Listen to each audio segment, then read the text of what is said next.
Clemson celebrated the coming of a new Tiger football season with all the expected revelry. Tiger football is a long-standing tradition, and so is the preseason Friday night parade. New Clemson President Max Lennon was on hand to enjoy the festive atmosphere. Now you're looking live at Clemson Memorial Stadium in South Carolina, where in about 20 minutes, 70,000 plus will watch their Tigers kick off their 86th season as we bring you Virginia Tech versus Clemson. Jefferson Pilot Teleproductions presents Atlantic Coast Conference Football, the pregame show. Today, our Around the League segment will feature highlights of a great week for the ACC and take a look at what's becoming a family affair in Clemson. Hi again, everybody. Gary Sparber along with Jack Corrigan. Over 70,000 fans on hand today, hoping to see their Clemson Tigers win today. And Jack, if they do, they'll really just be taking a cue from the rest of the ACC so far. Well, Gary, you know, the ACC at the start of the season was not rated as one of the stronger conferences in the country, but off of last weekend, no complaints, a great start. Really can't do any better than the ACC has done. 6 victories and no defeats, and certainly that is one of the better starts the ACC has had in several years. The largest crowd to watch a football game in the state of North Carolina was on hand in Raleigh last Saturday as the North Carolina State Wolfpack opened its season against East Carolina. Last year's All-ACC quarterback Eric Kramer got the new Wolfpack option offense rolling in the second half. He kept the ball on the option right for 1 touchdown and pitched to flanker Naz Worthen on a reverse for another. Final score, North Carolina State 38, East Carolina 10. In Evanston, Illinois, Duke opened its season against Northwestern of the Big Ten Conference. After Northwestern took a 6-0 lead on 2 field goals, Duke came back with a 71-yard drive, ending with quarterback Steve Sladen's touchdown pass to Greg Flanagan. In the fourth quarter, the Duke defense stopped the Wildcats 4 times inside the Blue Devil 5-yard line.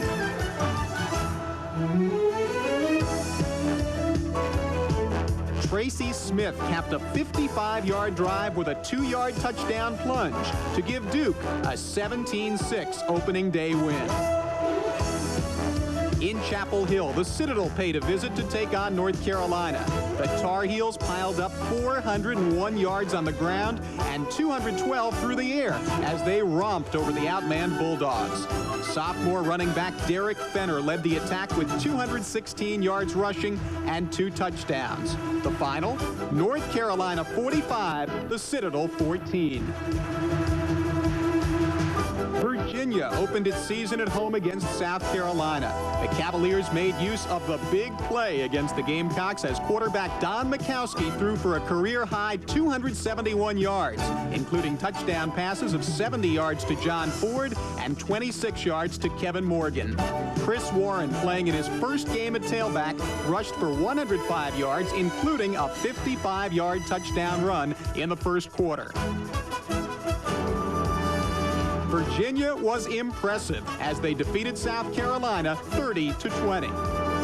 And in Winston-Salem, Wake Forest opened against Appalachian State. A big play offense led by quarterback Mike Elkins and flanker David Chambers carried the Deacons for the evening. Elkins threw for 264 yards and 2 touchdowns. Chambers caught 7 passes for 154 yards and a touchdown. Wake held the Mountaineers scoreless in the second half, and the Deacons won their opener 21-13. All the ACC schools will be in action today against non-conference foes. Duke travels to Georgia to take on the Bulldogs. Georgia Tech opens its season at home against Furman. Another SEC school, Vanderbilt, will take on Maryland tonight. North Carolina travels to Kansas. They'll play the Jayhawks. NC State will host the Pitt Panthers tonight. Virginia at Annapolis to take on the Midshipmen of Navy. And Boston University will go against the Demon Deacons of Wake Forest. You know, every football program likes to talk about its team as being a family. Well, here in Clemson, they take that family concept quite literally. For the Tigers, it truly is a family affair. One of the more interesting aspects of this Clemson Tiger team has to be its family connections. For instance, a father and son combination is assistant head coach Tom Harper and his son, J.C. Harper, a defensive tackle. Two brothers that play side by side are offensive guard John Phillips and center Hank Phillips. Another brother duo, tight end Jim Riggs, gets to practice his moves each day against younger sibling Matt Riggs, a defensive back. We have scrimmages two times last week where he just totally ripped my head off when I didn't see him coming, or sometimes I get the advantage to knock him down, so I jammed his neck yesterday. There are also two cousin combinations, linebacker Norman Haynes and new freshman quarterback Bruce Taylor, and linebacker Dwayne Walker and his cousin, freshman tackle Andrew Walker.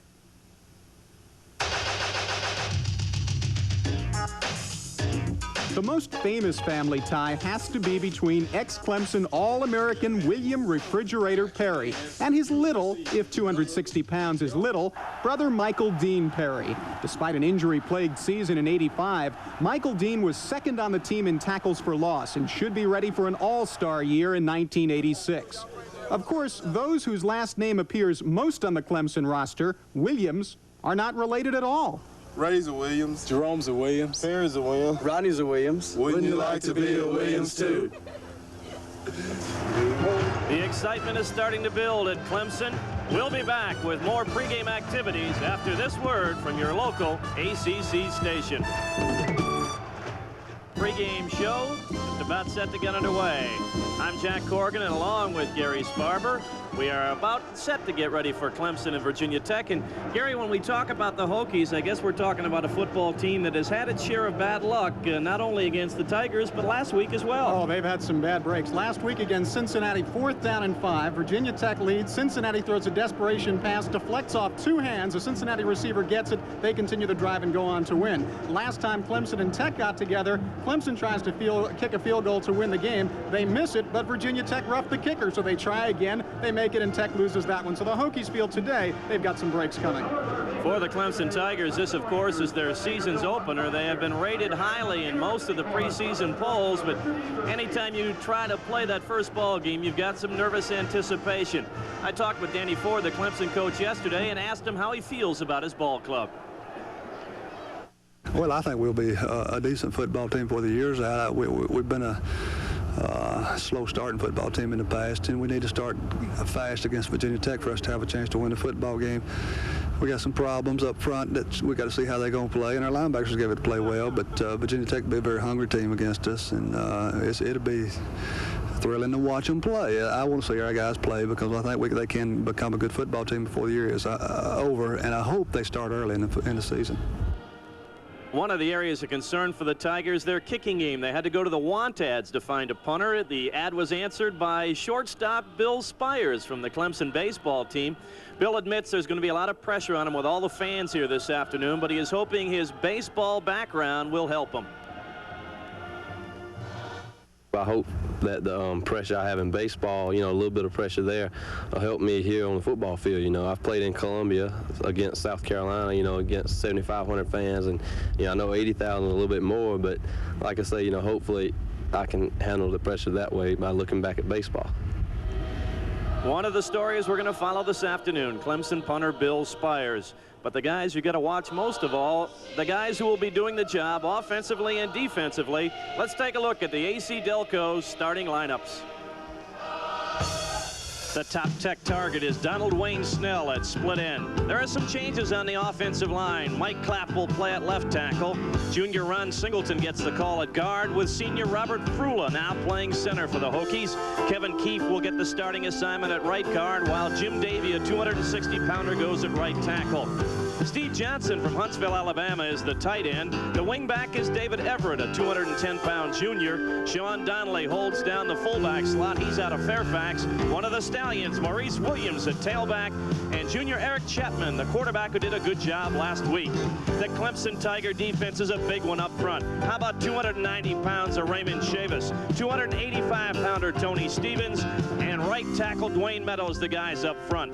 The linebackers, James Earl out of Easley, South Carolina, converted free safety Norman Haynes at one linebacker inside, and Henry Carter, a former fullback, also on the inside.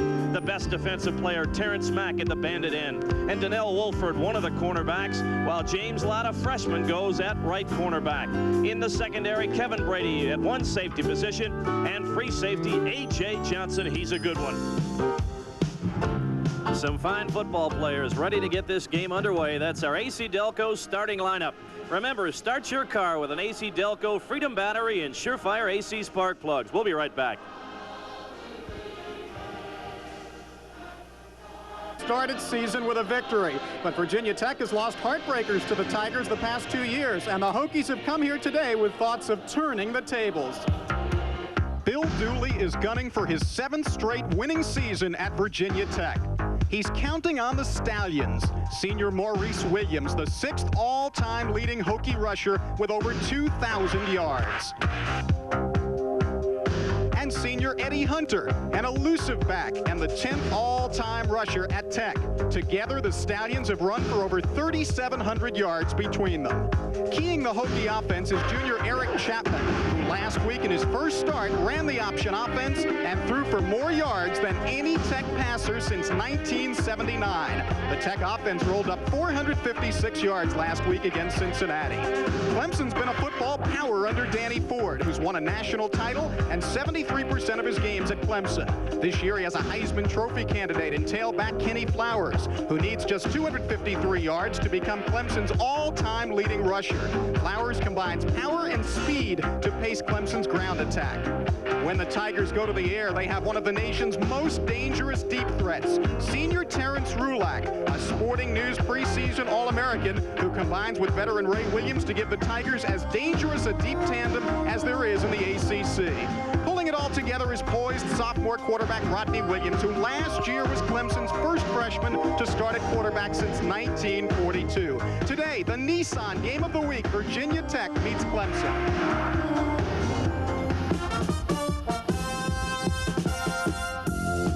Jefferson Pilot Teleproductions presents exclusive live coverage of Atlantic Coast Conference football. Today, live from Memorial Stadium in Clemson, South Carolina, it's the Virginia Tech Hokies versus the Clemson Tigers. Brought to you by the Jefferson Pilot Companies, helping to put a brighter face on the future. Delta, the airline of ACC country. Delta gets you there. Poland, America's chainsaw. First Wachovia, serving the financial needs of individuals and businesses in the Southeast and the nation. Nissan and your local Nissan dealer, offering low financing on new Nissan trucks.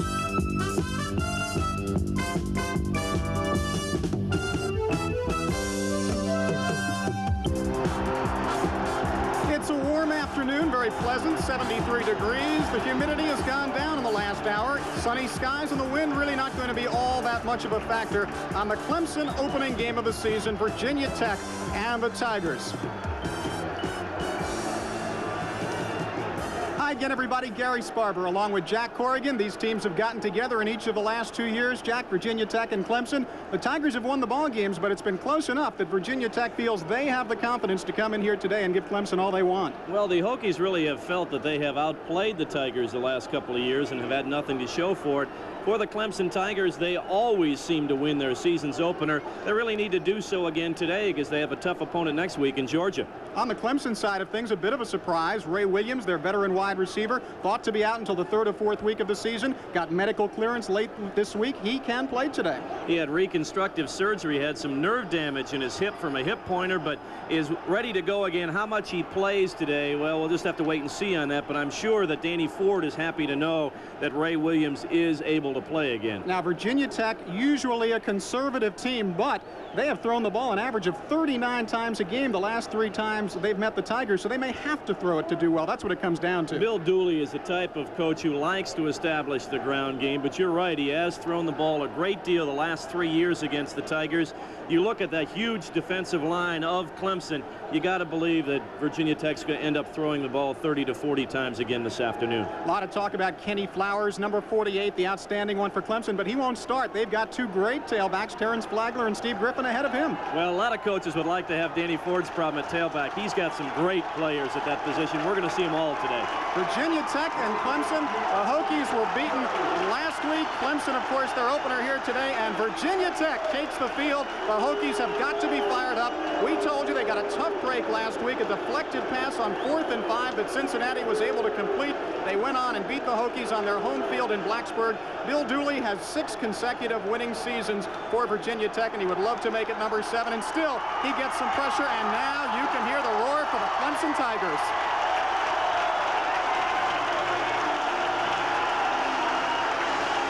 There are the Tigers, and there is Frank Howard's Rock, a great tradition here at Clemson.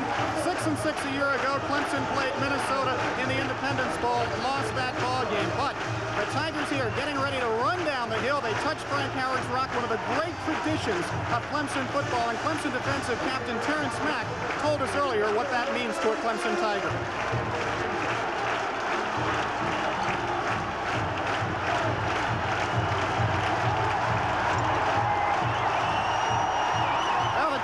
Getting ready to run down the hill. As you see, that is A.J. Johnson, number 23, their defensive back, who set a record for tackles last year with 117. Terrence Mack told us, Gary, yesterday that coming down the hill after touching the rock in many ways is like a surprise birthday party in which you're really surprised. It's something they always remember. Listen to this crowd.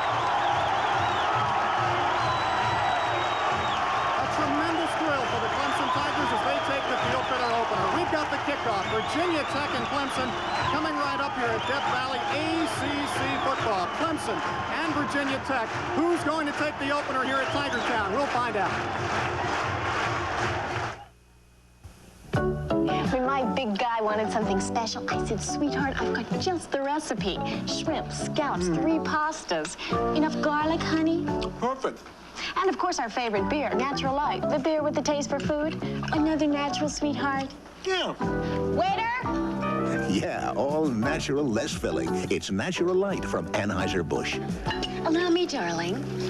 What's a smart woman make for dinner? Reservations. Where are we going tomorrow night, honey? Now's the time to vacation in Europe with Delta. We'll give you a free car for a week, a free hotel room for a night, and just $52 a night after that. We'll fly you to England, or France, or Germany, or Ireland. For prices in your city, call your travel agent. Europe at Delta.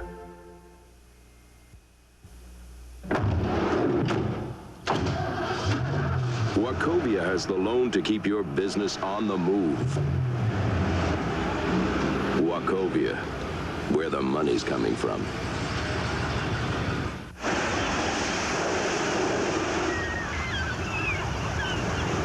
Wachovia has the loan when that second home becomes first priority. Wachovia, where the money's coming from. Well, they have just held the opening toss, and Virginia Tech will receive. Clemson won the toss. They deferred their option until the second half, which is the popular thing to do these days. So Virginia Tech will get the football. Be very interesting to see, Jack, early whether Virginia Tech feels they've got to establish the run. They do feel that today they're going to have to throw short passes, misdirection counters to get past that tough Clemson athletic defense. Taking a look again at the Virginia offense, the Virginia Tech ball club will be keyed around Maurice Williams, the tailback, and also Eddie Hunter, who will see some time there. The 2 guys I feel are most important, split end Donald Wayne Snell and the tight end Steve Johnson. They will also have David Everett as the wingback as a potential receiver, but the key to their passing game will be Johnson, the tight end, and Donald Wayne Snell, their wide receiver. That offensive line is all new. They like Jim Davey, especially the right tackle, but they are all newcomers, did not start last year. Clemson getting set to kick off. Chris Kinzer will do. Rusty Sile will do the honors for Clemson. Sile was in a battle with David Treadwell during the preseason. And Treadwell, a guy who hit 17 of 24 field goals last year, really got the job done at kicker, but Sile has taken part of the job away from him. They will alternate on short and long field goals. Sile will kick off, and we're expecting Treadwell to kick the point after touchdowns. You've got Maurice Williams back to receive the kickoff, along with youngster Tyrone Branch. He'll be on the near side, Williams on the far side. And we are underway, the opener for Clemson. And it will be taken by the stallion, Maurice Williams at the 1. Up across the 15, cutting to the near side, and great pursuit by the Clemson defense. He had ideas of getting to the sideline, but no chance. Very fine kick coverage by the Clemson Tigers. Rusty Sile did a good job of putting a lot of air under that kickoff, and the Tigers down to cover it well. So we'll see the offense led by Eric Chapman, who threw 17 of 31 last week, 270 yards, and that is the most yardage anybody's thrown for at Virginia Tech, freshman, sophomore, or otherwise, since 1979. They do like to run the football. There's your quarterback in the option offense, Eric Chapman. Sean Donnelly is the fullback, Maurice Williams the tailback. That's David Everett in motion, the pitch out. This is Williams. Little bit of blocking, but he doesn't go anywhere. Up maybe to the line of scrimmage and a yard beyond that. And an excited Clemson defense led by the middle linebacker, Henry Carter. Take a look at that Clemson defense. Terrence Mack, the big play man up front. Huge defensive line, Chavis, Stevens, and Meadows. The linebackers are new people, Henry Carter and Norman Haynes. In the secondary, they've got some youngsters, but some experienced people as well. Keep an eye on number 23, A.J. Johnson. 2nd down and 8 for Virginia Tech. Once again, Everett in motion. Fake the give to Williams, and airing it out on 2nd down, and they've got a man out there in a big defensive recovery. Great job down there. Randy Jamison, the backup split end, running a fly pattern. And James Lott was beaten on the play, but he accelerated the ball and was able to strip the right arm of Jamison and break up what would have been a big gainer for the Virginia Tech Hokies. James Lott with great speed. Donnell Wolford, another one back there with great speed. And on that play, I'm not sure waving the hand past the face didn't have as much to do with it. I'm not sure he touched the ball. Ball possession down for the first time for Virginia Tech. 3rd down and 8. Eric Chapman gives to Maurice Williams, and Williams won't get there. Up to the 25-26-yard line, and that is all. The Tigers stop him. It'll be 4th down. Henry Carter, the new inside linebacker, did a good job of reading the draw play action of Virginia Tech, and just what Danny Ford wanted for his Clemson Tigers, a good defensive start to the ball game. That's why he deferred on the opening toss. James Lott back to receive at his 40-yard line. The punt of Eddie Neal, who only hit 24.7 per kick last week. They need better than that. This one does not turn over, kind of a low kick.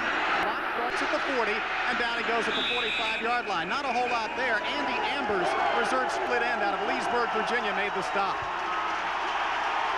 So a very good start for the Clemson defense, and you can hear the roar from the crowd here at Death Valley as they welcome their orange-clad Tigers onto the field. Two of the guys we're going to want to look at offensively for the Clemson Tigers, obviously second-year quarterback Rodney Williams, but also the tailback position, because they have got a host of good people. Terrence Flagler draws the starting assignment.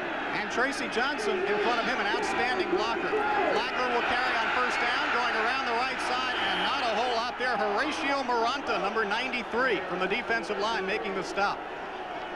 Virginia Tech has a very active defensive front. There's the Clemson offense with the numbers for you. They have got 2 fullbacks. You see Lancaster listed there. Tracy Johnson also plays at fullback.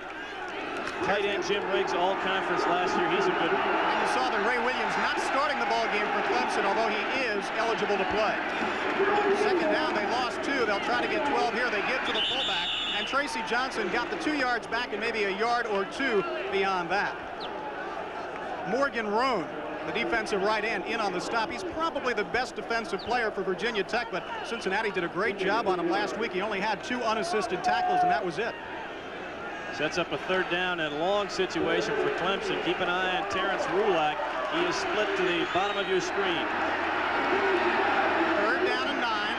Rodney Williams has a great pocket to throw from, and he's also trying to throw for Rulak, and it is deflected by the linebacker, Jamel Adjemi, and incomplete. They were definitely looking for Rulak all the way in about a 20-yard in pattern. Adjemi, the inside linebacker to that side, did a good job of dropping back into his zone and breaking up the play. And here is Bill Spires, the shortstop from the Clemson baseball team. Danny Ford calls him Bill Shortstop. He says if he learns how to punt, then I'll learn his last name.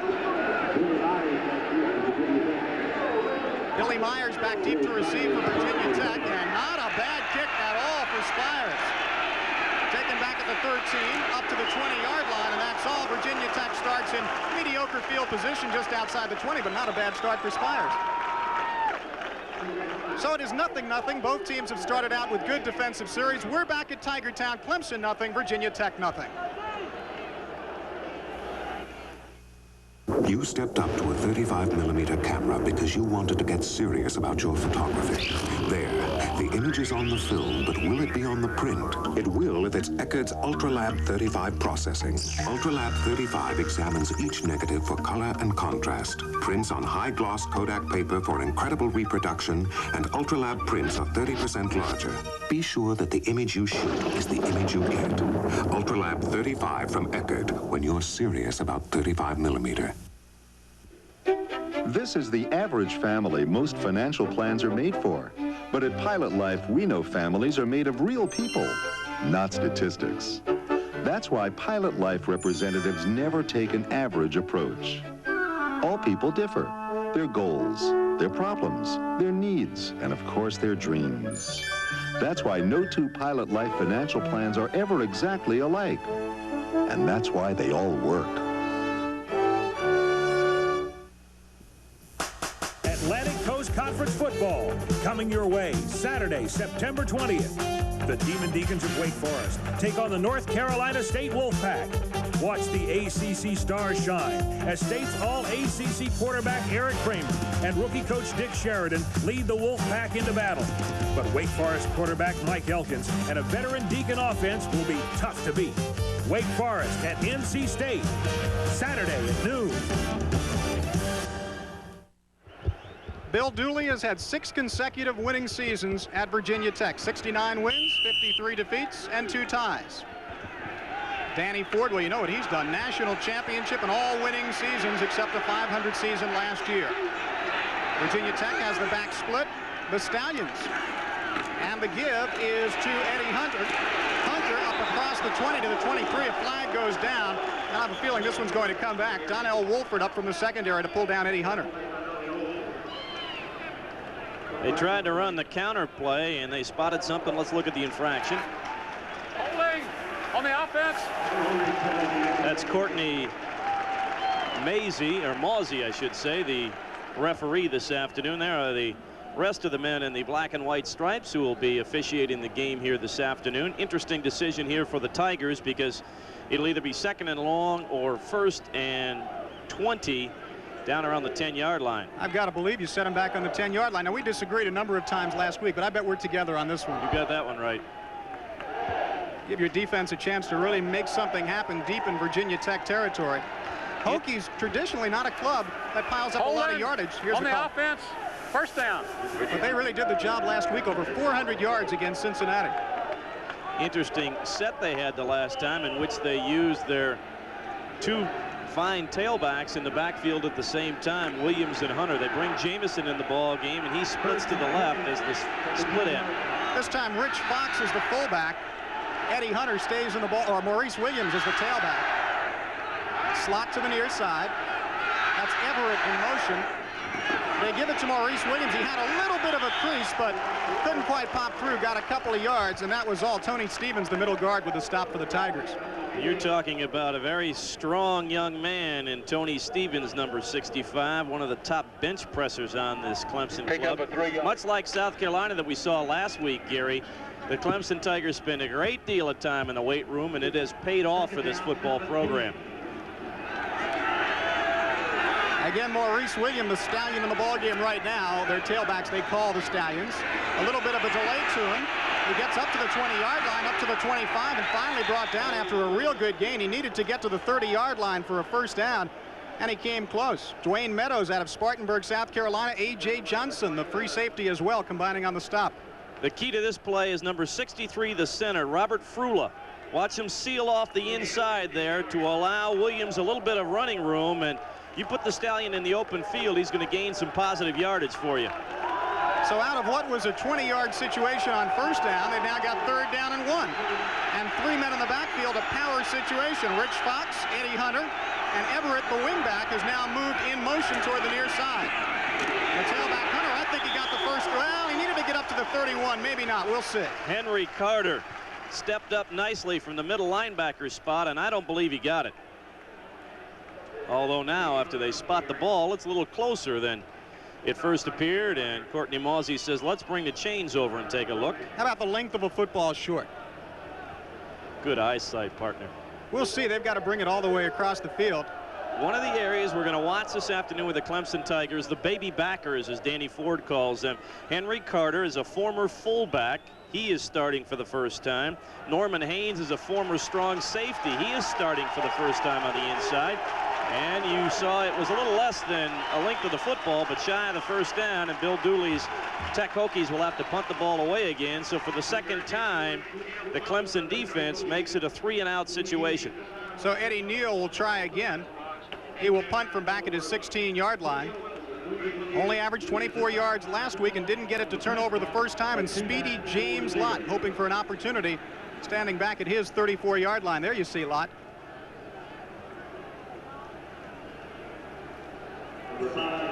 Now the official has told us we can get going on 4th down for Virginia Tech. Eddie Neal, the punter, has protection, and another relatively short kick. Lott should have an opportunity. Starts from his 36, up across the 40. Pretty good coverage, though, for Virginia Tech. Number 42, Lawrence White, a linebacker, on the stop. We have 10 minutes and 11 seconds to go in the first period. Clemson nothing, Virginia Tech nothing.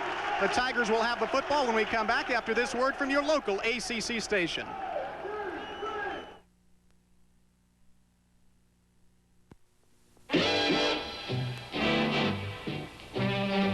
Just a few years ago, a stranger landed in the valley. The stranger had some new ideas about how to sell new cars.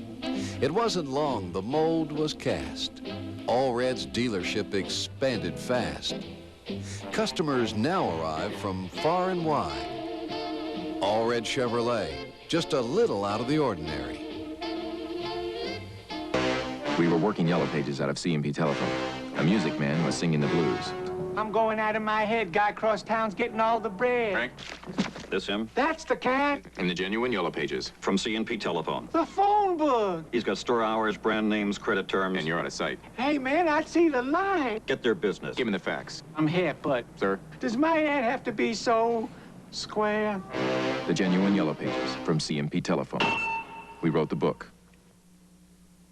The announcers for this game are selected and compensated by Jefferson Pilot Teleproductions, and they do appreciate it. This broadcast is a copyright presentation. Any use of this broadcast without the express permission of Jefferson Pilot Teleproductions is prohibited. Clemson with the football just outside their 40-yard line. Steve Griffin in a ball game in a scoreless tie on first down. That's Tracy Johnson up ahead of him. Brulac in motion. Rodney Williams rolling.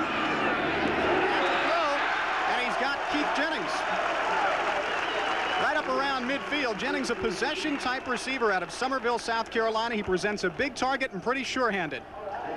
Good play call here by Clemson. A very safe pass pattern for Rodney Williams. They run the 2 receivers to the wide side of the field, have Jennings the split end to about an 8-yard out. The only way anything would go wrong is if you misthrow the football. 2nd down and 2. Johnson in front of Griffin once again. That's Hooper, Ricardo Hooper in motion.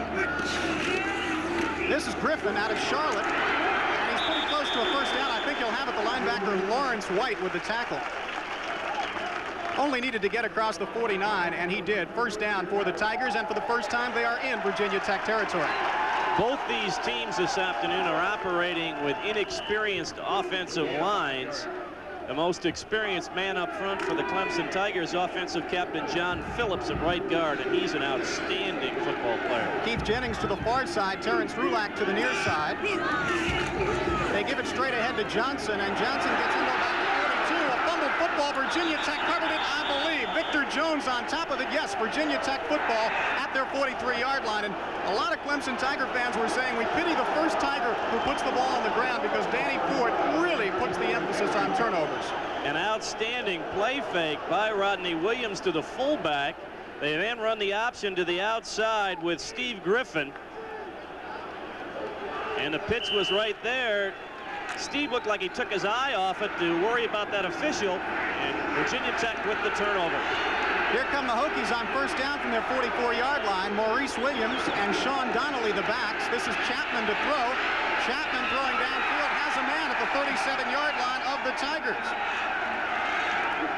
David Everett, the wingback, on the reception. They run split receivers to the left of Eric Chapman. Snell, the outside man, clears the zone. Everett runs the out pattern underneath. One-on-one coverage, first down, Virginia Tech. And Brady on the tackle for Clemson. At the 38, first and 10. The Hokies' best penetration so far. Maurice Williams and Sean Donnelly. Now Williams, your tailback. Williams has the football straight up the middle into the 35-yard line, and that's all for him. Dwayne Meadows, the right tackle for Clemson, one of the first men to make contact on Maurice Williams. As we talked about at the beginning of the ball game, Gary, they're not going to have that much effective offense running straight ahead inside. They've got to run counters and delays because they give up some size to that big defensive line of Clemson. Second down and 7 from the 35. Eric Chapman, the junior quarterback, making his second start and on the move. Has a moving pocket, now will run with the football and into the 30-yard line. James Earl was in pursuit. Henry Carter as well. Your basic option type quarterback right here. Give credit to the junior from Landover, Maryland here. He is looking for Everett on a curl route, but he sees he is well covered by the linebackers for Clemson, and he did the smart thing, get some positive yardage. It'll be third and a little more than 2 for Virginia Tech. We're in a scoreless ball game, 8:26 to go in the first period. Donnelly and Williams are the backs on a ball possession down. Chapman to throw, has time, and throws, and he's got his tight end, Steve Johnson, down at the 23-yard line. First down, Virginia Tech. Norman Haynes on the stop for Clemson. I think this play right here tells you more than anything about what Virginia Tech feels they have to do offensively this afternoon. Third and less than 3, and they're throwing the ball. Good tight end delay to the backside. Johnson moves to his right a couple of steps, then comes back underneath the linebackers and picks up the first down. Johnson had 5 receptions last week against Cincinnati. First and 10, Virginia Tech on a nifty drive here midway through the first period. Chapman on the move again. As pressure throws, he's got Maurice Williams at the 15, dances to the 10-yard line, and inside it, they'll spot him at the 9. Kevin Brady from the Tigers secondary on the stop, but Virginia Tech very much on the march. Clemson right now defensively is trying to remain fairly basic. They're trying to get their people up front to provide the pressure. James Earl that time put some outside heat on. Chapman read it and just dumped it off to his safety valve, Williams, who picks up another Virginia Tech first down. First down and goal, a slot to the near side and an eye backfield. Chapman takes, pitches out to Williams, has Donnelly in front, gets inside the 5. Did he score or go out of bounds? They say out of bounds right around the goal line. Kevin Brady was the man who tried to ward him out beyond the sidelines. They go to the short side of the field, the quick pitch. Good block up front, Sean Donnelly to enable Williams to turn the corner, and you can see that foot slide out of bounds just before he reached the goal line pylon. Good blocking backside, and it took A.J. Johnson to force him out of bounds just before the end zone. Still at his second down and about a yard to go for a Virginia Tech touchdown. 3 men in the backfield, Everett in motion. Maurice Williams tries to leap his way in backwards. Did he get across the plane of the goal line? No sign from the officials yet. I don't think so. Second down or third down. When you run inside, down around the goal line, you've got to be able to move the defensive line off the line of scrimmage. If you allow penetration, there's just too much congestion for that tailback to fight through it. Williams tried to make the dive over the top, but just couldn't quite get there. Well, here we go on third down, just about tickling the goal line right now. Hunter got hit in the backfield. Perry Williams, the quarterback, but everybody's in close on a play like that, and now Virginia Tech has a decision to make. Well, Perry Williams made a good guess on the snap count. Watch him come. He just was barely on sides, but the perfect timing enabled him to stuff Williams in the backfield. Virginia Tech's going to go for it on fourth down. Bill Dooley apparently feeling a touchdown would simply mean too much to his team not to go for it here.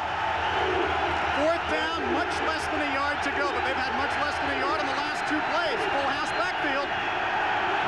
Chapman, and the leap by Hunter. Did he get there? No. Virginia Tech says touchdown. The official says no. James Earl, what a tremendous defensive play to stop the offensive thrust of Maurice Williams. What an emotional stand by the Tiger defense inside their 1-yard line. 6 minutes and 6 seconds left to go first period. A goal line defensive stand for the Tigers. It is still Virginia Tech nothing and the Tigers nothing. We'll be back. Oh, that's great. When I needed a new chainsaw, I went right to a Poulin dealer. That's Poland. Feature for feature, dollar for dollar, it's hard to beat a Poulin. Poland. And a Poulin dealer can help you pick just the right saw for the job. Seems a saw this good deserves a dealer this good. So, when you're looking for a tough, dependable chainsaw, look for a dealer that sells Poland. Poland. That's what I said, Poland. You said Poland? Ask them. Poland, America's chainsaw.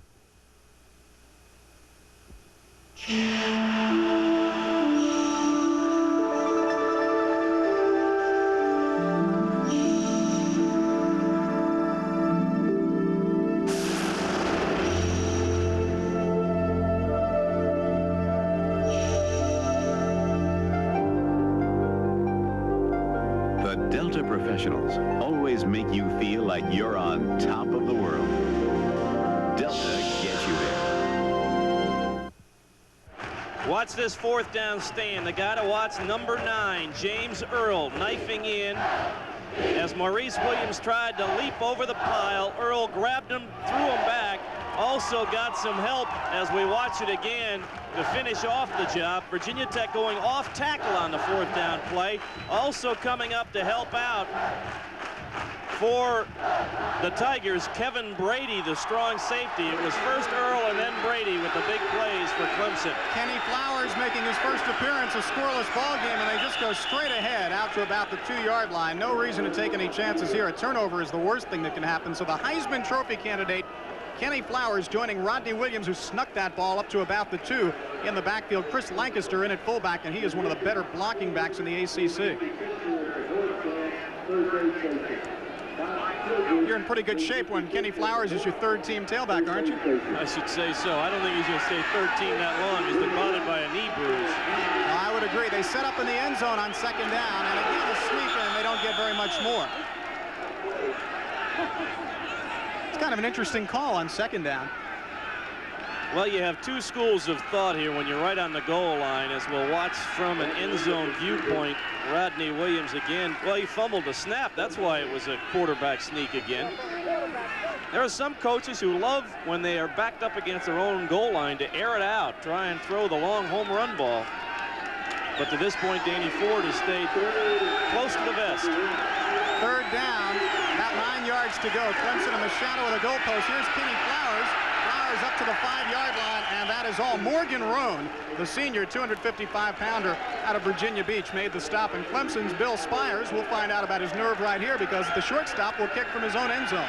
That guy right there, number 89, Morgan Roan, he was all South Independent last year as a defensive end, and Mr. Sparber is going to be calling his name an awful lot this afternoon. He keys that Virginia Tech defense. Billy Myers to receive this punt. There you see Spires, and there's Myers in Clemson territory to receive it. So the Hokies, barring any strange turn of events, will get good field position. They block it, and they get a touchdown. Touchdown, Virginia Tech. Mitch Dove, defensive back out of Potomac, Maryland, 6-0 Hokies. Unbelievable that ball dropped right in front of Mitch Dove, and he was able to reach out and grab it. Let's watch it again.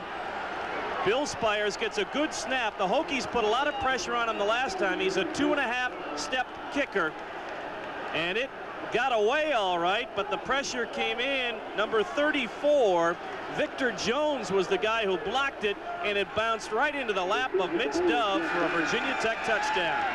Here's Kinzer to attempt the extra point for Virginia Tech. And that one is right through there, and the Hokies on the block punt and recovery in the end zone, an extra point, lead it by the score of 7-0 with 4:19 to go in the first period. Well, there is a happy Bill Dooley. His Hokies have the lead. They come up with a big special teams play. Mitch Dove on the touchdown. 7-0 Tech. To make chili as good as my ma's, you need Italian because it can be in the kitchen. How's it going? It's great. How hot I like tall cold with it. Natural light. The beer with it for food. That's the light. Natural filling for light. What's the who is the first to introduce 1987 models? Which of these hot news in 12 is small and has come to right a more luxury? You can find the one right for you. Available now at Nissan. Clemson had press when they have. Here's one that led to a touchdown. They're coming from the left ear screen. Victor Jones with the block. It bounces right up to Mitch Dove. Virginia Tech leading at 7-0. And Gary, for the second straight week, we have seen the kicking game play a big role in the football game. Well, I think Clemson certainly had worries on their punting game. When you put one ads in looking for a punter, there's no doubt they were concerned about it, and it hurt them right there. Although it was not Bill Spires' fault on that one. That is certainly true. Here's Chris Kinzer to kick from the 35. That's that new rule in college football. And here coming up to meet the football, Steve Griffin up at the 20 and gets up to the 29-yard line. Lost the football. Who's got it? No indication even from the players yet. Oh, Danny Ford's got to be going crazy on the sidelines. The way they're unpiling it is the Tigers football. You knew when the Hokies didn't start pointing their way that it appeared to be Clemson football. Watch Steve Griffin as he tries to work his way through the wedge and just has the ball punched out by Chuck Watson down on kick coverage for Virginia Tech. Danny Ford spent all kinds of time in the spring and in preseason trying to work on cutting down on fumbles. They're still struggling with it. That was Griffin's second fumble of the day. Kenny Flowers is the tailback for the second series in a row. Terrence Flagler in motion. This is Flowers. Gets a block from Lancaster and then is thrown down at the 31-yard line by Joe Turner, a senior out of Portsmouth, Virginia. Not much of a gain there.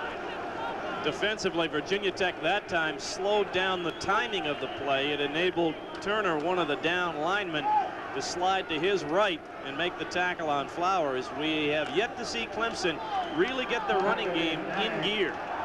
Second down, 8. Rodney Williams, the quarterback. Lancaster and Flowers behind him. Fakes the give to Lancaster. Short pass formation. This is Rulock up across the 40 and hit down at the 45-yard line. Morgan Roan knocked him down in the secondary. Well, this will be a first down for the Tigers.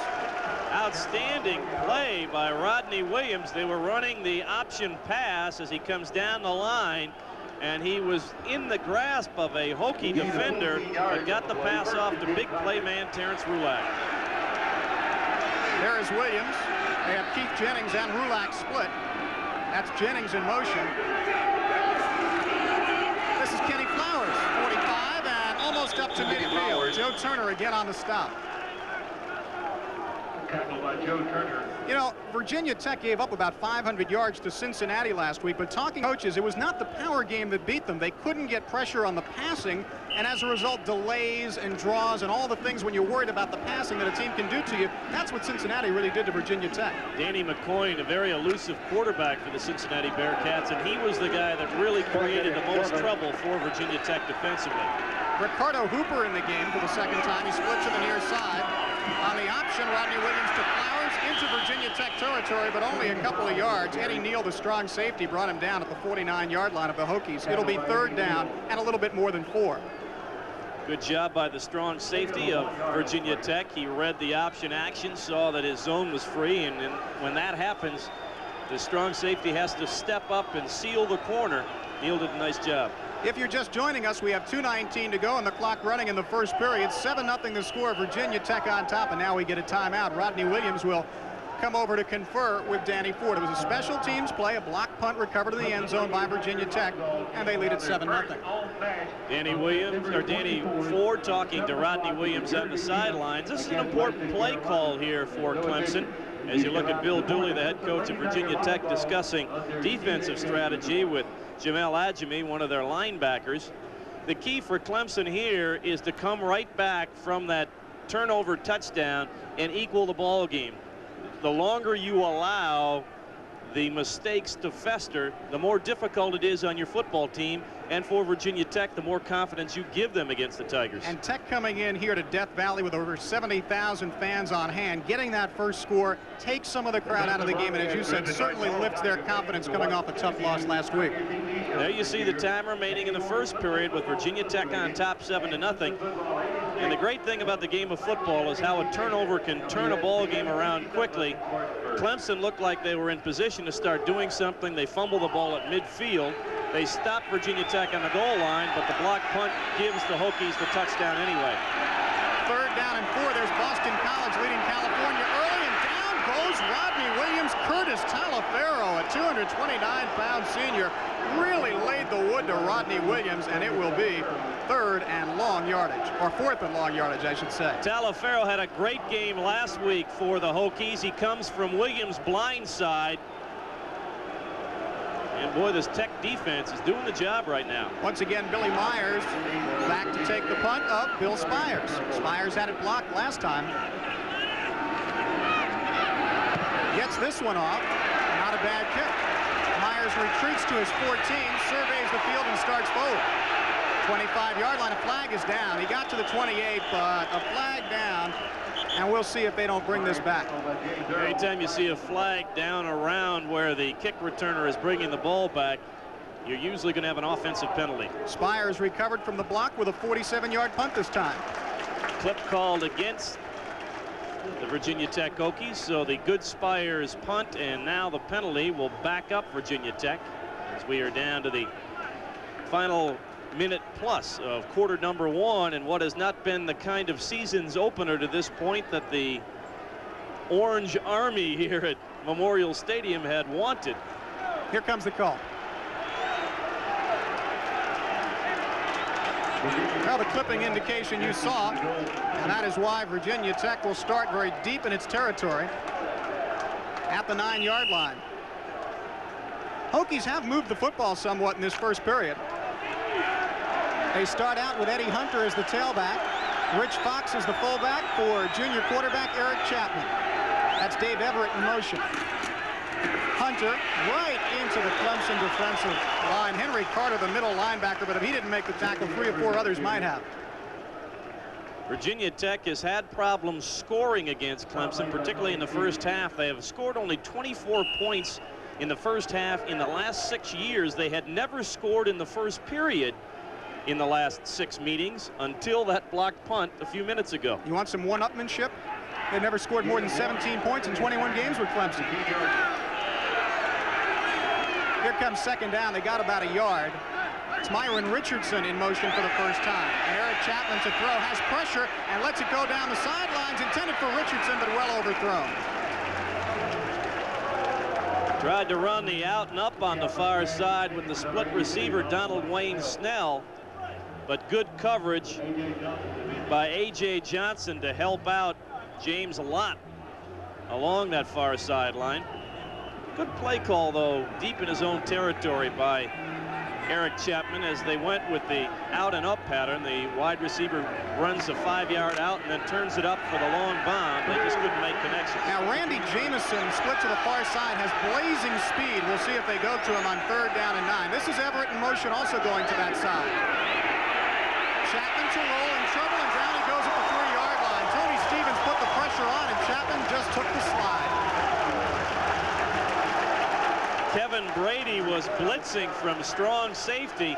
Good play action fake here, but Clemson was selling the ship. They were bringing everybody, and when Chapman rolled out, he saw Brady and Stevens and said, let's avoid the safety. Neal will kick from his end zone. The tables are turned now. This time Virginia Tech must go from their end zone. Very late with 21 seconds to go in the first period. James Lott inside the Virginia Tech 40 to take it. They get it away. They let it fall, and Clemson will get great field position out of this at about the 32-yard line of the Hokies. So the big defensive play by Stevens and Brady sets up the punt from the end zone, and field position very much in favor of the Tigers now. Just 5 seconds remaining first period. Virginia Tech in the lead, 7-0. That clip on the punt return put the Hokies in a hole, and that's what really made it a problem, and Clemson benefits with the good field position. Chris Lancaster, the fullback, Terrence Flagler, the tailback, Rodney Williams, the quarterback, and that's Rulak in motion. Williams has pressure and fires it to Rulak at the 20, at the 15-yard line. Lawrence White, the linebacker, brought him down, but not before Rulak got the first down at the 14. And that will be your first quarter. Take a look at Rodney Williams hanging tough against some pressure. Rulak with a little turn-in route, and you give that football to that young man in the open field, watch out. We have completed one quarter. Virginia Tech on a blocked field goal and recovery in the Clemson end zone leads at 7-0, but the Tigers are now knocking on the door. We'll be back.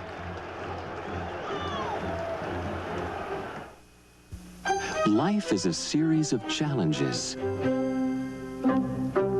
And for over 80 years, Jefferson Pilot has helped people face those challenges, reach their goals, and take advantage of life's opportunities through our insurance, financial services, and communications companies. It's something we're very proud of. The Jefferson Pilot Companies. We help put a brighter face on the future. Atlantic Coast Conference football coming your way Saturday, September 20th. The Demon Deacons of Wake Forest take on the North Carolina State Wolfpack. Watch the ACC stars shine as State's all-ACC quarterback Eric Kramer and rookie coach Dick Sheridan lead the Wolfpack into battle. But Wake Forest quarterback Mike Elkins and a veteran Deacon offense will be tough to beat. Wake Forest at NC State, Saturday at noon. There's your Nissan scoreboard. The game of the week, and Virginia Tech leading it over Clemson by the score of 7-0, but the Tigers are knocking on the door. The nose of the football almost at the 15-yard line. It will be 1st and 10 for Clemson. Rodney Williams throwing the football, 3 of 4 for 38 yards. He's hit Terrence Rulak twice for 31 yards total, and here we go. 1st and 10. Flagler is the tailback. They gave it straight ahead to the fullback, Chris Lancaster, who does not carry the ball very often, and he got down to about the 13-yard line. Not very often. That is the first time in over 250 plays in which Chris Lancaster's been in the ball game that he's touched the football. He is maybe what you would call a full guard rather than a fullback. His prime responsibility leading the way for the good Clemson tailbacks. And he is an outstanding blocker. 2nd down and 8. From the 13-yard line of Virginia Tech. This time Terrence Flagler eludes a couple of tacklers at the 5. Touchdown, Tigers.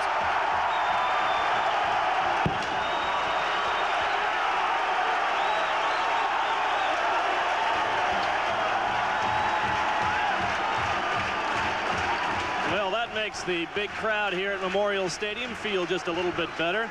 Rodney Williams had problems with the snap with Jeff Bach, but was able to hand it off to that guy, Terrence Flagler, and the senior out of Florida high-stepped it into the end zone.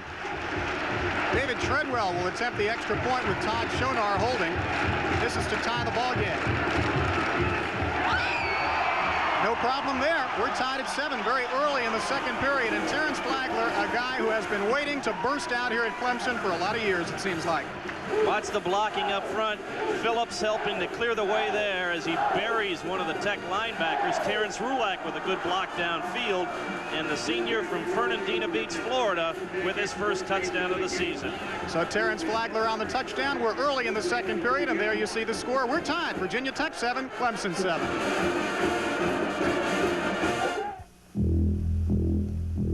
This probably looks like an ordinary office to you, but it isn't. We're Interstate Securities, and we bring Wall Street with all its knowledge, experience, and resources to your street with all its charm, warmth, and security. And it's all as easy as doing business with your neighbor. Interstate Securities. We bring Wall Street to your street. I've been shot at, shot up, and shot down, so I don't take chances on anything. I won't touch a filter that isn't from AC.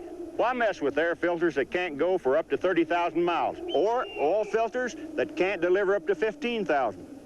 For the AC Delco retailer nearest you, just give me a call at 1-800-AC Delco.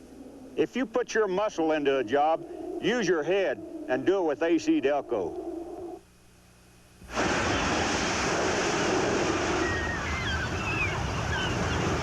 Wachovia has the loan when that second home becomes first priority.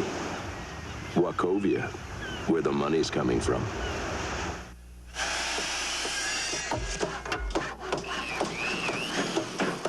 Wachovia has the loan to give your home a little elbow room.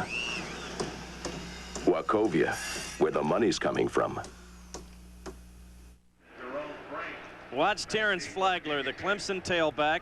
Gets a good block from Lancaster in the backfield. Phillips takes care of the linebacker. Rulak, the safety man, and Flagler takes it into the end zone. So 7-7 the score, early second period. Terrence Flagler came to Clemson with 4 other all-star tailbacks, and like 2 or 3 of the others, he got lost in the flow, but he's trying to burst out today, and he's got a touchdown to his credit.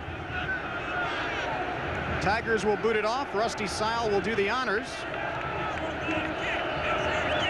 Twin safeties back for Virginia Tech waiting. Tyrone Branch and Maurice Williams. And the boot will come to Williams up across the 25-30 and up to the 35-yard line. Rusty Sharpia, defensive back out of Graniteville, South Carolina, contributing on the stop for Clemson. So the Hokies now will try to get the momentum back in their favor. And I think you made the key point a few minutes ago, Jack. Sometimes one penalty will make a difference. Now, one clipping call that set field possession against the Hokies and got Clemson in the spot they wanted, where they could run the kind of offense they wanted to run, the running plays, and they made it work. I'll tell you one thing, though. Early on, I've been impressed with the work of Eric Chapman, their option quarterback. Good ball handler and has a nice throwing arm. Virginia Tech starts from its 37-yard line. That's Maurice Williams in motion, and here's Chapman to throw. Has time, and going long down the sideline for Snell, and just off his fingertips, he had James Lott beat. Donald Wayne Snell was out there. They have been going after the freshman cornerback. Snell, who ironically has caught only 2 touchdown passes in a very fine Virginia Tech career, was out open, but just maybe a half step away. And boy, I tell you, as a wide receiver, that is a really frustrating feeling when you know you're open on the long one and you just can't quite get the timing with your quarterback. Chapman is now 3 of 6 for 39 yards, second down and 10 from the 37-yard line. That's Maurice Williams. Chapman rolling away from pressure, now will run and get a couple of yards out to the 39-yard line. Vince Taylor, the linebacker, put the pressure on Chapman and chased him out of bounds. Well, chased him out of bounds a little too aggressively right in front of the Virginia Tech bench. The Hokie coaching staff started squawking, and the flag soon followed. Now, you're not intimating a cause and effect relationship there, are you? Well, it's their responsibility, the coaches, to make sure the officials see that, but it's a correct call there because Chapman was making no effort to turn upfield. He was already across the sideline.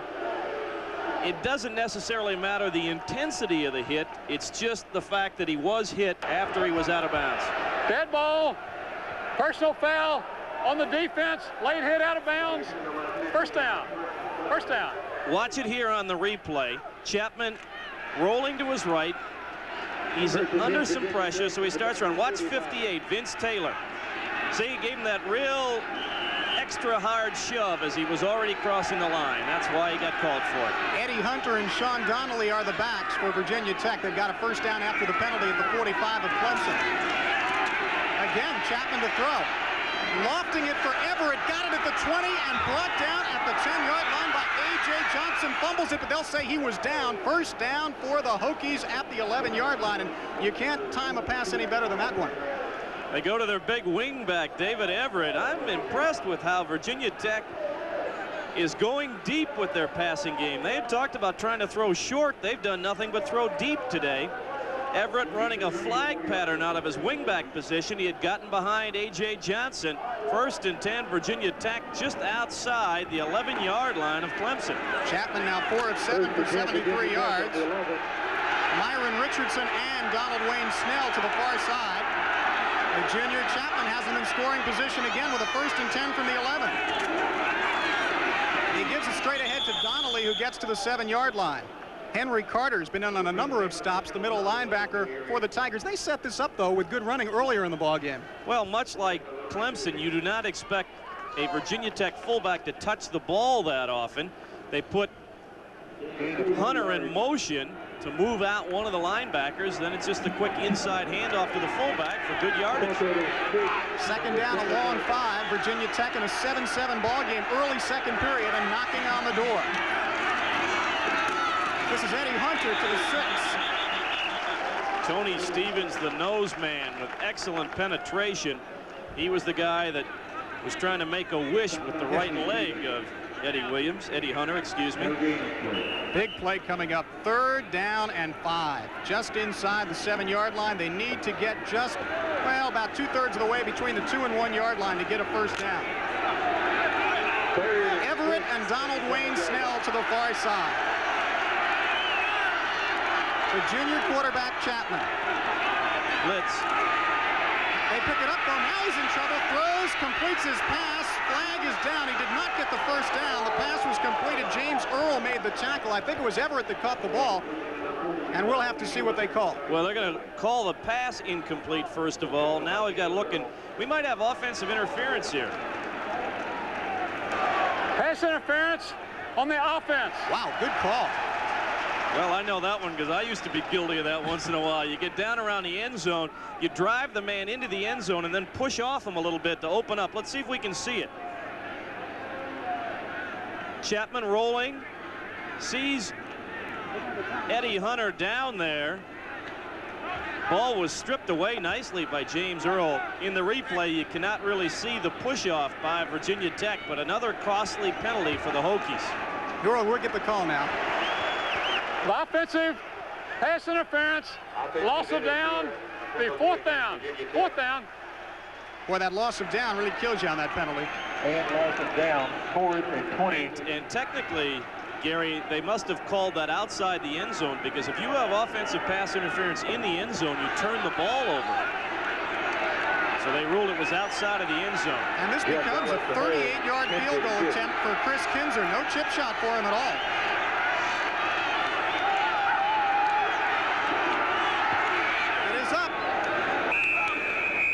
The kick is good. 38 yards for Chris Kinzer. 12 minutes and 16 seconds to go. 1st half, and Virginia Tech has taken the lead over the Tigers 10-7.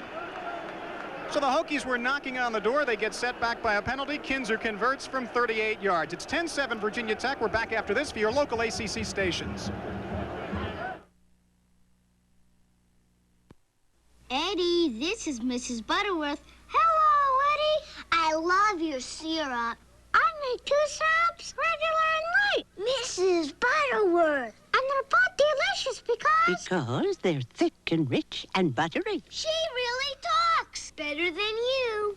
Mrs. Butterworth's is twice as thick as maple syrup, so it pours slower. And it's made with grade A butter. Mrs. Butterworth's, regular and light.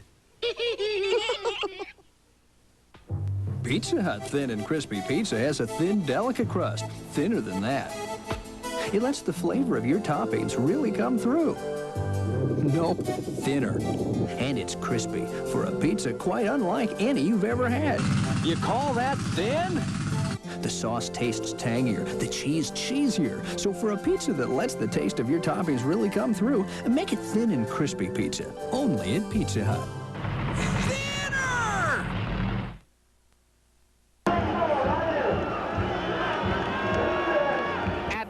Coast Conference football, seen exclusively on Jefferson Pilot Teleproductions. Gary Sparber with Jack Corrigan were early in the 2nd period. Virginia Tech has a 10-7 lead over Clemson, and the Tigers will get the football. This is opening day at Tiger Town, better than 70,000 on hand, and there is Danny Ford. He's talked so much about turnovers because when the turnover ratio has been in his favor, he's won 36 ball games, lost 2 and tied 1. When it's been against him, he's won 11 and lost 14. I'd talk about turnovers too. Chris Kinzer will kick it off. Steve Griffin and Terrence Flagler back to receive. Flagler, a step into the end zone, will bring it out. To the 10, has a crease to the 20. To the 30-yard line, and what great acceleration by Terrence Flagler. You wondered when he came out of the end zone if maybe he'd made a mistake, but he got 9 yards. He would have not have gotten with the touchback. Scott Rice was the man who stopped the potential touchdown of Terrence Flagler. The wedge set up on the right side. Flagler with outstanding speed stopped right there by Scott Rice. Tracy Johnson, the fullback, Terrence Flagler, the tailback. The option and the pitch out to Flagler, 35, 40-yard line. And that's on the option. Worked very well for Clemson. Jamel Adjemi made the stop, the linebacker for Virginia Tech. Watch the play fake by Rodney Williams to Tracy Johnson, the fullback. That freed Flagler to the outside because it brought Virginia Tech inside. Flagler is a good runner with some power when he is met by the defense. There are those who think, and I'm one of them, that Flagler would have been flat out a superstar had he gotten more playing time over the years, but they have too many great tailbacks. 1st and 10 from the 43. Again, Flagler, 45, got a nice block up to midfield and driven out of bounds then at the 46-yard line of Virginia Tech. Nice block by Ty Granger, the sophomore out of Easley, 270 pounds, and he used it to his advantage. Well, this is a little bit like what they call student body right at Southern Cal. They pull the backside tackle and the backside guard, Ty Granger and Pat Williams, and escort Flagler around the corner for a very good gain for the Clemson Tigers. 46-yard line of the Hokies, 1st down and 10. Tracy Johnson in front of Flagler. Ricardo Hooper, the man you saw in motion.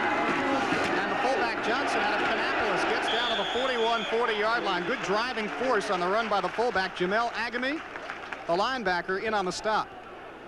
John Phillips, who we have talked about before in the ball game, the junior right guard, is the key to that offensive surge on the line of scrimmage for the Clemson Tigers. When he is in the ball game, Clemson moves the football on the ground. It's 10-7 Virginia Tech, but Clemson moving with 2nd down and 5 from the 41-yard line of the Hokies. Again, the fullback, and Tracy Johnson inside the 35 to the 33-yard line. Paul Nelson, the linebacker, made the first hit, and they got the 1st down. Again, John Phillips took Horatio Maranta and put him on the ground. Let's see if we get an isolated look. John Phillips just takes that man right down. It's number 99, Rick Singleton, who is in the ball game, and fullback cut right behind him and picked up the 1st down. We got a note before the game that Phillips had strep throat, but he is in there. That's Flagler in motion. Williams on the short roll. And it's incomplete, intended for Keith Jennings out around the 23-yard line. Looked for a moment as if Mitch Dove, the defensive back, was maybe contemplating trying to time that perfectly for the pickoff, but instead it's just an incompletion. Dove, a guy who had 2 interceptions last week against Cincinnati, although they felt in general he played too soft. They wanted him to come up and play closer on the receivers. He was there that time. Well, Dove is a young man who never played defense in high school. He's a redshirt freshman for Virginia Tech. They moved him to the secondary last year, and he is doing a pretty good job at that right corner spot. 2nd down and 10. Again, Hooper in motion. The fake to the fullback. Williams on the option, has nowhere to go, and he is wrapped up by Rick Singleton, a senior out of Huntington, Pennsylvania. Well, teams go on the opposition's tendencies. Virginia Tech figuring that Clemson was going to run the option to the wide side, and they had that defense totally. There was no place for Williams to pitch the ball, and obviously no place to run with the ball. They might just barely be in long field goal range. It'll be about a 50-yarder from here. They've got 3rd down and 10, and now Rodney Williams coming off the field. I think maybe an equipment repair, but no, that's a little more than an equipment repair. He's got a something in the eye, perhaps. Well, he's definitely got a problem. So we're going to get a look at Randy Anderson, of course. Played a lot last year at quarterback for the Clemson Tigers. He might Might be a contact lens problem or something with Williams, or he just got poked in the eye. It's hard to tell. He is being attended to by the Clemson medical staff on the near sideline. Anderson has got a gun. He is out of Cowpen, South Carolina. Started the first 4 ball games last year. He was one of the better passing quarterbacks in the South his senior year of high school. There was some question about whether he could run the option-type offense that Danny Ford likes to run. Now, I asked Danny about it yesterday, and he says, yes, Anderson can do it well enough, and if he goes in there, it will be that option attack just the same. Well, the Hokies have seen Randy Anderson before. Last year against VPI, look at those numbers. 17 of 30, better than 200 yards, threw a touchdown pass. Nice luxury here for the Clemson Tigers in that they have 2 talented quarterbacks. A lot of people here in Clemson wondering if Chris Morocco might play today, the 3rd quarterback who had a great spring game for them. So they have some depth at that position, although nobody who has come forward as the great sure thing at quarterback. There's Chris Morocco, the redshirt freshman who was one of the stars of the spring game. Really didn't do that much in spring practice before that, but just had a great spring game to come into the limelight. 3rd down, and we'll see Randy Anderson. He has Terrence Flagler to the near side. And Anderson has a good pocket, throws, completes that pass to the 20, 15, and all the way down to the 10-yard line. Tracy Johnson, the fullback. Boy, he has really gotten involved in the offense, hasn't he? Interesting play call. They send everybody deep and delay the fullback. Watch Johnson. He goes out of your picture to the right. He's blocking, 2 counts, then slips out. The linebacker, Adjemi, falls down, and Johnson, with lots of green real estate in front of him, 1st down right at the 10-yard line. Clemson knocking on the door. I got to believe Virginia Tech was as surprised by that as I was, and I think you were. 1st down from the 10. Goal to go. They fake the give. Anderson rolling. If he gets a block, he may have room to run, and then he is hit hard at the 8-yard line by Jamel Adjemi, the linebacker. He was standing straight up. Let me tell you, quarterback standing straight up for a linebacker. He thinks the dinner bell has rung. Adjemi with a good stick down at the 9-yard line. Bring up 2nd down and goal to go from the 9. Anderson can be very, very dangerous in the passing game. Now, this is a tough situation to try to get 9 yards right here down by the goal line. You'd like to get a 1st and 4, 1st and 5. They've got to go the full 10 on this series. That was Flagler in motion. Misdirection. Terrence Flagler inside the 10 to the 8. Did not fool Virginia Tech. Adjemi and Rick Singleton there on the defensive coverage, along with Billy Myers, the near side cornerback on that side. Watch Anderson. Gives it on the sweep play. Again, they pulled the 2 backside linemen, Granger and Williams, as Anderson rolled the opposite way. They're still attending to Rodney Williams on the sidelines. Flagler has 5 carries for 36 yards, 3rd down and goal. That's Ray Williams in the ballgame in motion. They fake the give, and Anderson to throw. And he throws it out there to Flagler coming out of the backfield, fumbles the football. Virginia Tech has it. Virginia Tech at the 13-yard line. And the Tigers turn it over again. Joe Turner, number 97, a senior out of Portsmouth, Virginia, recovered the fumble. Eddie Neal was the man who made the hit. So the Tigers turn it over, and Virginia Tech gets a break. 8:06 to go 1st half. The Hokies lead the Tigers 10-7. We'll be back. Welcome to the financial supermarket. Squeeze these software stocks. They're solid.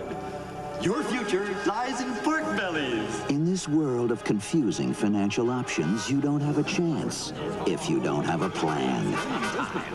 And that's where a Jefferson Standard agent can help with insurance and other financial services, plus the knowledge to put together a plan that makes sense. Financial services from Jefferson Standard. Our business is your future. At Delta, we could talk about our airplanes, some of the best maintained, most modern birds in the sky, or our schedules, over 1,500 flights a day worldwide, or our flight centers, the airports of the future. But none of that is as important as people. And when it comes to the Delta professionals, the people who make Delta as great as it is, well, one smile is worth 1,000 words. Delta gets you there. the third down play near the end zone. They again throw the ball to a back out of the backfield. Terrence Flagler, as the ball stripped away by Eddie Neal, the strong safety. It pops loose, and Joe Turner falls on the ball. The third Clemson turnover of the afternoon. Virginia Tech with the lead, but they've got to be careful deep in their own territory at the 13. That's David Everett in motion. The pitch out to Maurice Williams following a blocker up to the 15-yard line, and he got 2. Michael Dean Perry was over there, number 91. He moved to an inside position on the defensive line, and Terrence Mack, number 12, who is one of the better talents on the Clemson defensive side of the ball. As Gary alluded to earlier in the telecast, you can see what happens to Clemson when they hang out of the football and when they cough it up. And right now they're on the bottom end of the scoreboard because they've been losing the football. Second down, a little bit less than 6. Myron Richardson in motion. They give it straight ahead to Sean Donnelly, and Donnelly got up to about the 18-yard line. Not much of a gain. Henry Carter, one of the linebackers there. Good penetration again by Michael Dean Perry. Clemson's in a situation here that they have to force Virginia Tech into a 3-and-out situation to give the offense good field position again. If they allow the Hokies to march down the field, they put themselves in a real bind emotionally as much as on the scoreboard. Great opportunity here for the Clemson defense to get the ball back in good shape. 3rd down and 4 for Virginia Tech. Eric Chapman, the junior quarterback, has gone all the way. His second game as a starter for the Hokies. He's on the move. Fires over the middle. Everett wide open up at the 45, 48-yard line. He had a lot of real estate between he and any Clemson defender. Vince Taylor, the linebacker, looked like the man who was in coverage on the play. They've done a good job from their twin receivers set up in throwing crossing patterns. Snell went deep up the sidelines. Everett moved to the outside and then slanted back over the middle, and he was wide open between the linebackers and the deep secondary. 46-yard line, 1st and 10 for the Hokies. They're on the move. That's Maurice Williams in motion, and Chapman rolling once again. Floats it out to Williams just outside of his outstretched hands, and incomplete. Good idea, though, to get him the ball swinging out of the backfield. Well, I can see why the Virginia Tech offense last week threw the ball a lot against the Cincinnati Bearcats. Eric Chapman does an excellent job throwing on the run and finding receivers in traffic in the middle of the field. Everett has caught 3 today for 80 yards. He has 6 catches on the season, so he's off to a good start for them. They send both he and Donald Wayne Snell to the far side of the field. They have a 2nd down and 10. Virginia Tech does from its 46-yard line. And they lead 10-7 midway through the 2nd period. Again, Chapman to throw, and that one was almost picked off. And I want to tell you, Donnell Wolford smelled a big, big play on that one. Good anticipation by the left cornerback of the Clemson Tigers. Chapman will roll to his right, looking for the curl underneath to Everett, and Wolford with the big play. Interestingly, Virginia Tech to this point has been able, in their play calling, Gary, to stay away from Terrence Mack. That is not a bad idea. He has great range in addition to being a fine tackler. 3rd down and 10. Chapman throwing on every down now. Michael Dean Perry on the pressure and on the sack. He got help, but it was Michael Dean Perry who put on the pressure.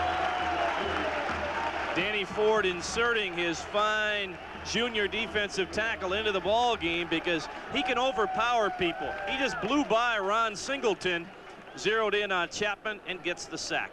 So it'll be 4th down.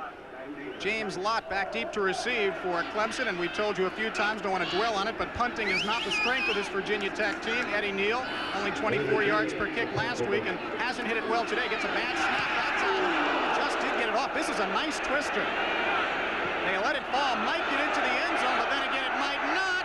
A great attempt by Virginia Tech. A flag is down. I think they'll just say it went into the end zone, and then it will come out to the 20-yard line. A great effort, though, down there. If I can pick up the number 25 for Virginia Tech, Sean Donnelly really dove out to get the ball. Well, they've changed the rule this year, Gary. Got batting in the end zone on the kicking team. It's a touchback. It used to be, as you watch it, Sean Donnelly making the effort. The old rule was if you did not physically touch the end zone, you could keep the ball alive and bat it back out and down the ball. You can no longer do that. So the Clemson Tigers will get the ball back on the 20-yard line. 10-7, Virginia Tech leading Clemson. We'll be back right after this. Oh, that's great.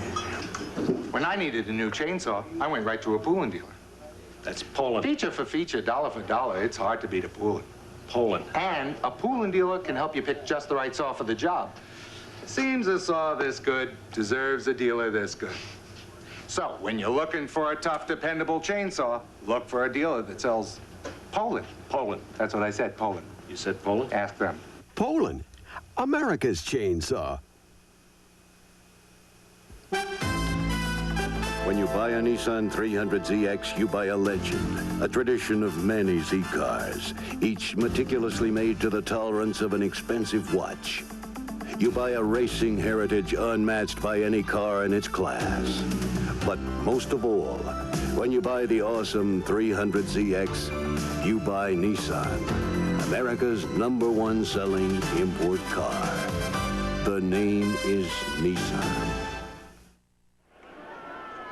At the conclusion of today's game, we'll be selecting a Poland most valuable player from each team. In addition to recognizing our 2 MVPs, Poland will donate a $500 scholarship to the General Scholarship Fund of both Virginia Tech and Clemson as part of the Poland Most Valuable Player Award Scholarship Program.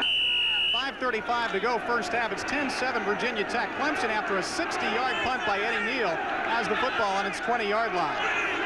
Rodney Williams back in the ball game. And Kenny Flowers is the tailback. Williams on first down pitches to Flowers.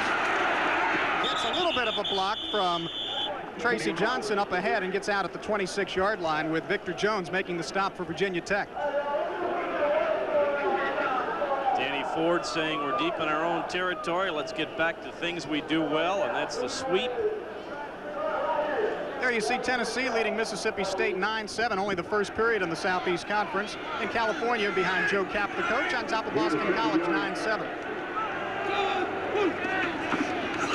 This time Williams keeps on the option, and the pitch out going to Flowers, I believe. Let's check. No, that is not Flowers. Yes. Yeah, it was Flowers. I'm sorry. Gets up across to get the first down. Rodney Williams rides the fullback in, then pitches out to Flowers. Out on the outside, Ricardo Hooper trying to give him some running room. He gave him enough to get the first down. First and 10 at the 34. Rodney Williams. They whistle it down. They have taken too much time. There's still a couple of seconds up on the clock. We'll see what they say. Wave off the flag.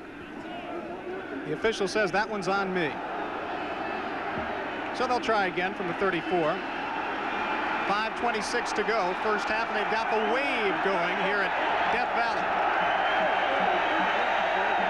6 carries, 25 yards for Kenny Flowers. They've used 3 tailbacks today. Steve Griffin fumbled a couple of times. Flowers and Terrence Flagler, who scored a touchdown. Coming up at halftime, the ACC champions, Delta 1 for the books, and the Jefferson Pilot scoreboard. We'll check what's going on around the nation. I, for one, didn't think the wave would last as long as it's turned out to. Been, what, a couple of years now. There you see it.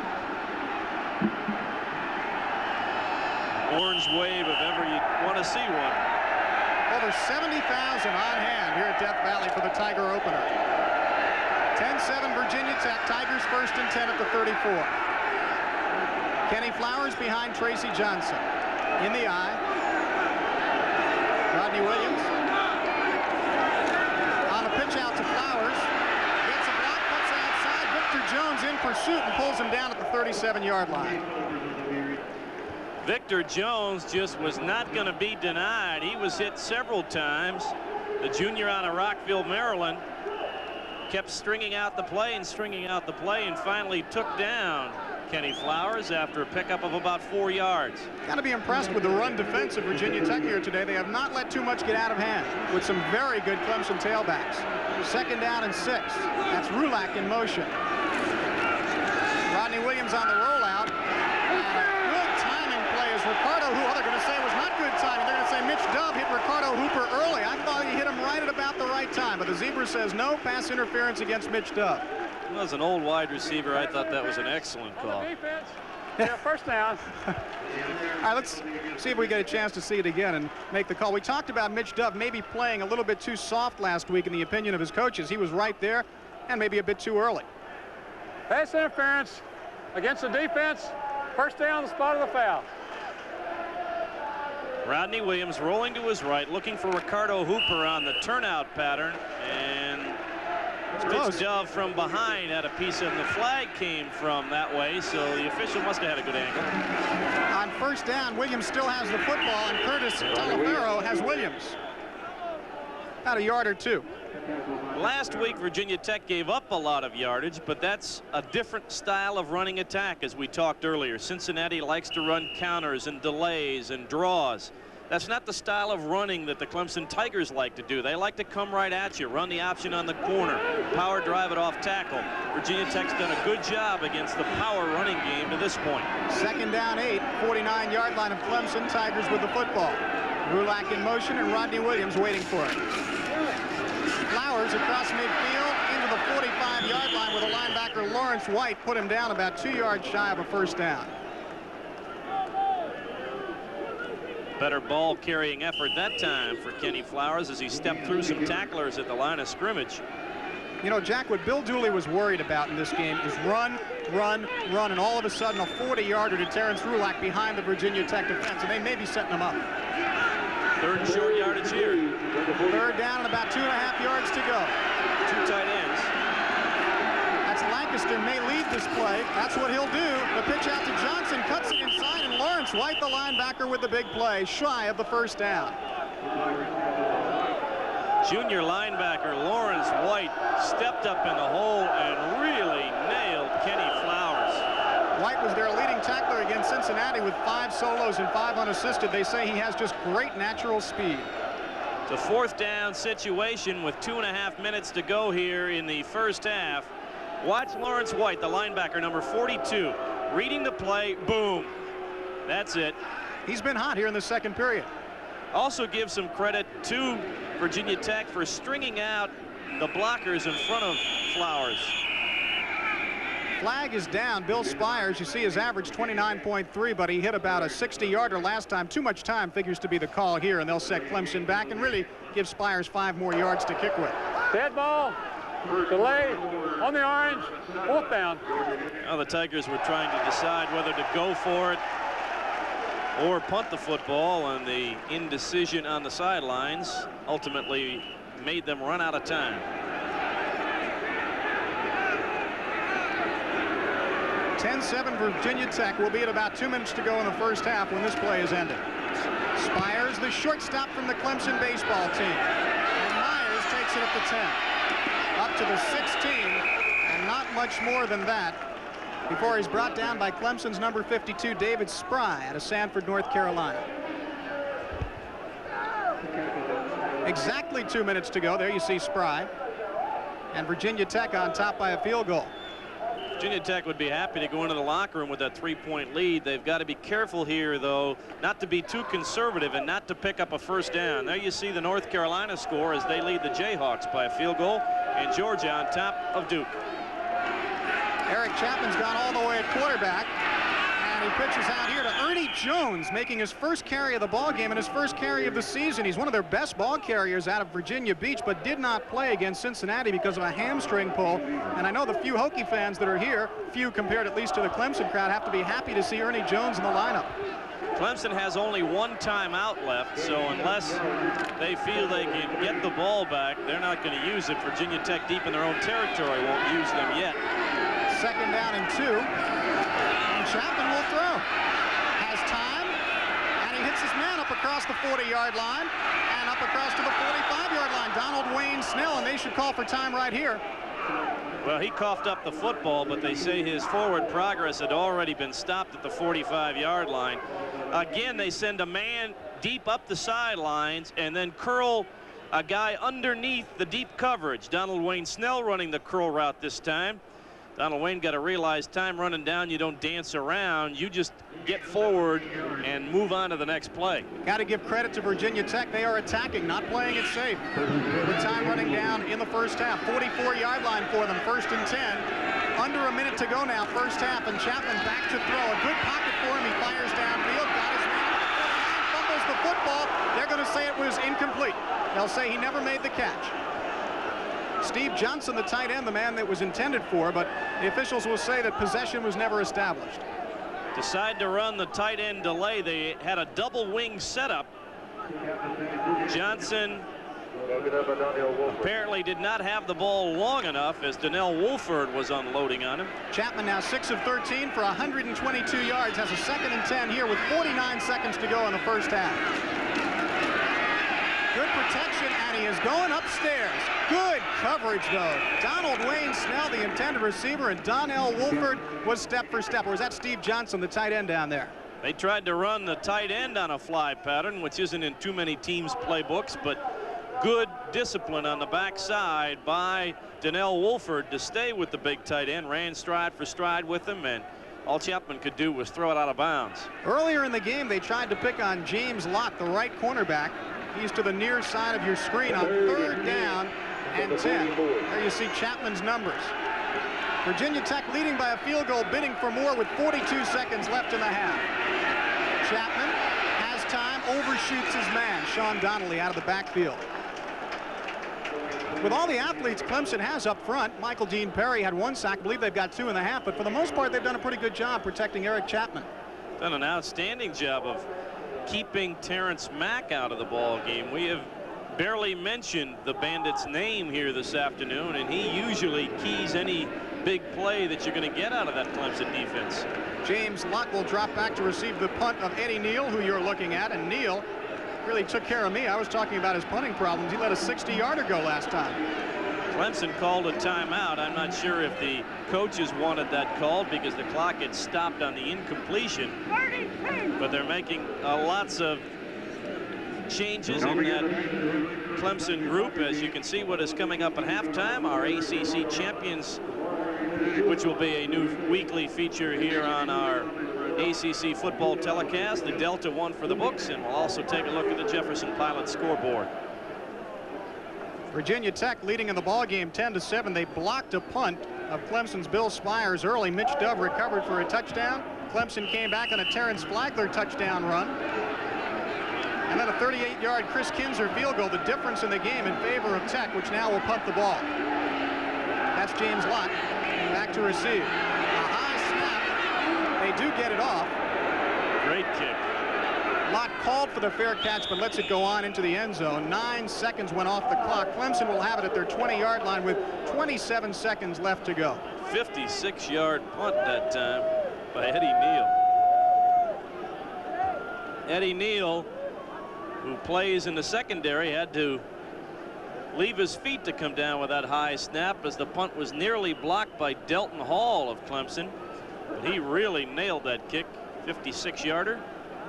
Clemson with no timeouts left and 27 seconds up on the scoreboard to try and perhaps throw a home run ball to yet get on the board, although they've taken Rulak out of the ball game. And now Virginia Tech has called a timeout.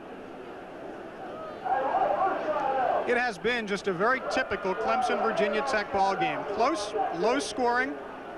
And here at Death Valley on opening day, I'm sure Bill Dooley more than happy to get out at halftime with a 3-point lead. As you look at Rodney Williams over on the sideline, finding out just what Danny Ford wants to do with the 27 seconds left to go in the first half. And you also look at the Gobbler pulling the tail of the Clemson Tiger. Over the last 20 years, Clemson has won 78% of their opening ball games. They've done very well in the first game of the season.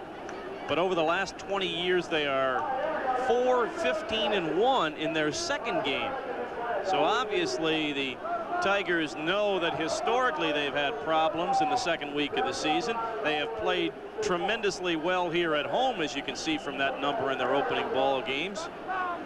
They've got Georgia next week, and so the schedule does not get any easier, and the Virginia Tech Hokies are in a similar situation. They have Syracuse next week. And Clemson has Georgia Tech in 2 weeks in Atlanta, and we'll be there for that one. And you see what Danny Ford has decided. He is simply going to let the clock run and not take any chances with the few remaining seconds in the first half. So the Tigers will allow themselves to go out at halftime with a 3-point deficit, 10-7. Both teams certainly established something in the first half. Virginia Tech, I think, established that they can throw the football effectively against Clemson. Clemson will have the football to start the second half, and you can bet Danny Ford is going to have a lot to say to his offense here at halftime. On the Virginia Tech side of things, I agree with you, Gary. I think we have seen a very gifted quarterback in Eric Chapman. The numbers might not really show how well he has played in the first half, but he has provided a new dimension to that Virginia Tech offense. It's going to cause some problems for Clemson from a defensive point of view. In fact, they feel that he may be as good as any quarterback they've had, including Don Strock, so they look for good things from Eric Chapman. There's your score. Virginia Tech on top of Clemson. It's halftime. We'll be coming back with halftime activities from Death Valley, but right now we'll take this break. Ladies and gentlemen, we've seen the headlines. Now we know drugs kill. We've seen it happen. And now there is no good excuse for messing up your life with drugs. Drugs don't help you in the classroom, they don't impress the girls, and they don't get you the touchdowns on the field. Drugs just make you a loser. That's all there is to it. You're a loser if you're taking drugs. After all, you can't be a hit when you're high.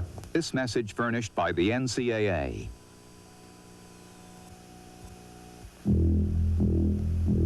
This probably looks like an ordinary office to you, but it isn't. We're Interstate Securities, and we bring Wall Street with all its knowledge, experience, and resources to your street with all its charm, warmth, and security. And it's all as easy as doing business with your neighbor. Interstate Securities. We bring Wall Street to your street. What if there was a truck that looked like no other, had fuel injection, and more horsepower than any leading standard compact truck? More cargo space between the wheel wells, where it counts the most, and 5.7 financing or $500 cash back. Well, consider it done. Nissan's hard bodies, the cure for the common truck. They're available now at your nearby Nissan dealer. The Nissan Game of the Week here at halftime. The Virginia Tech Hokies leading the Clemson Tigers by a score of 10-7 in front of a near capacity crowd at Memorial Stadium here at Clemson University. While we've got the opportunity here, let's take a profile look at Clemson University.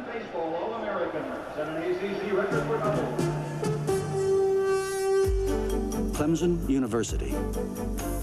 In the land-grant tradition that says knowledge belongs to the world, not just to the scholars, research results should not be tucked away in a library or a laboratory.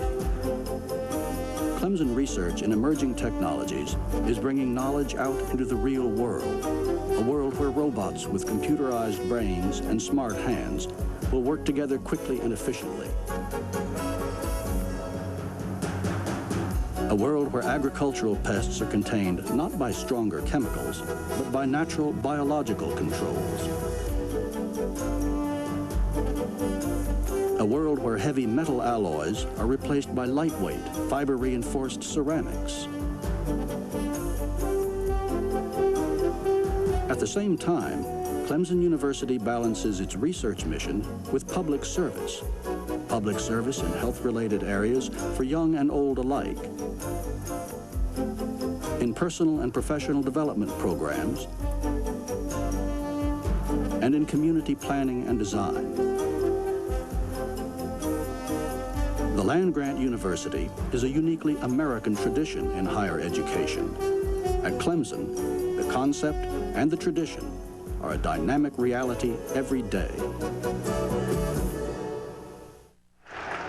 Many times when we marvel at the fine athletic skills of the young people we bring you each week on our telecast, we sometimes overlook the fact, Gary, that these people are student athletes. And I think one of the great things here in the Atlantic Coast Conference is that you can underline student, because these people excel in a lot of other things besides just their athletic ability. Jack, I don't think it's any secret that we in the media sometimes tend to accentuate the negative when it comes to college sports, but Anheuser-Busch wants to take the opportunity to accentuate the positive in the form of just what you're talking about, student athletes in the ACC, and there are a lot of them. Our new halftime feature that we're going to be bringing you each week is called ACC Champions. Now, we are not necessarily just going to focus in on football like we do in the games we bring you each week, but many of the other sports, men and women, who are involved in a number of activities athletically and academically around the Atlantic Coast Conference. This afternoon, we're going to have our first installment. It's a young man from Wake Forest, a very fine football player and a very fine student. Let's take a look at ACC champion Toby Cole. ACC Champions, brought to you by Anheuser-Busch Incorporated, brewers of natural light. Wake Forest University has a real blue chipper in senior linebacker Toby Cole. The Deacons are proud of Toby for his accomplishments on the field, like blocking this punt last season against Boston U, and for his accomplishments in the classroom, too, where he has a 3.5 GPA in pre-med. Toby came to Wake because of the school's good mix of athletics and academics, and so far his college experience has been a good one. Yeah, I think it has. It definitely has, both athletically and academically. I think I didn't come in with a lot of faulty expectations. I knew it would be a lot of work. Being a full-time football player and student isn't easy, but Toby has stuck with it and made the grade. But some athletes just can't handle all that responsibility. You see it happen every day. You see it happen all over the country. It really is hard for a guy to come right out of high school and be a person who has basically been the star in one particular area and come and compete with all these other stars. Toby became a devout Christian his sophomore year, and for a while he had trouble balancing his religious beliefs with his violent sport. I mean, you go for those big hits, and not in a cheap way, but in a real competitive fashion. And everybody understands that when you go on the field. And so therefore that competitiveness and that aggression is okay in the bounds of the sport. Toby is hoping to go to med school next year and would someday like to practice medicine and missionary work in a third world country. ACC Champions has been brought to you by Anheuser-Busch Incorporated, brewers of natural light. Halftime at Clemson's Memorial Stadium, the Virginia Tech Hokies, thanks to a block punt and a field goal, lead it by 3, 10-7 over the Clemson Tigers. We'll be back with more after this word from your local ACC station. Amherst Motors is the Lynchburg area's only 5-star Ford dealer. 5 stars for quality and service. And get 5-star savings on a full line of factory executive Lincoln Mercury and Ford demonstrators. These cars are like new and fully equipped, and most are under manufacturer's warranty. Low mileage, big savings on executive demonstrator models. See them all at your 5-star Ford dealer. Amherst Motors, Highway 29 North. Crow Wing, Minnesota and Old Milwaukee both mean something great to these guys. Crow Wing means Northern Pike, big and mean. And Old Milwaukee means a great beer, cold, crisp Old Milwaukee beer, and smooth, golden Old Milwaukee Light. There's nothing like the flavor of a special place, and Old Milwaukee beer. Old Milwaukee and Old Milwaukee Light. You know, doesn't get any better than this. Atlantic Coast Conference football. Seen exclusively on Jefferson Pilot Teleproductions. Welcome back to halftime here at Clemson, 10-7 Virginia Tech leading. This week's Delta One for the Books feature has one of the fiercest rivalries in all of college football, South Carolina and Clemson. In 1981, the Clemson Tigers were undefeated and on their way to the Orange Bowl. But before they got there, they had to travel to South Carolina's capital, Columbia, to battle the Gamecocks. Delta, the airline of ACC country, is proud to bring you another ACC football one for the books. Delta gets you there.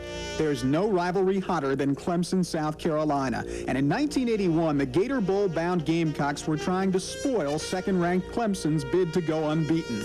The 6-4 Gamecocks drew first blood on their first possession on Johnny Wright's 1-yard touchdown plunge, sending the Garnet and Black into very early delirium. Perhaps the upset was on, one that would ruin Clemson's finest season.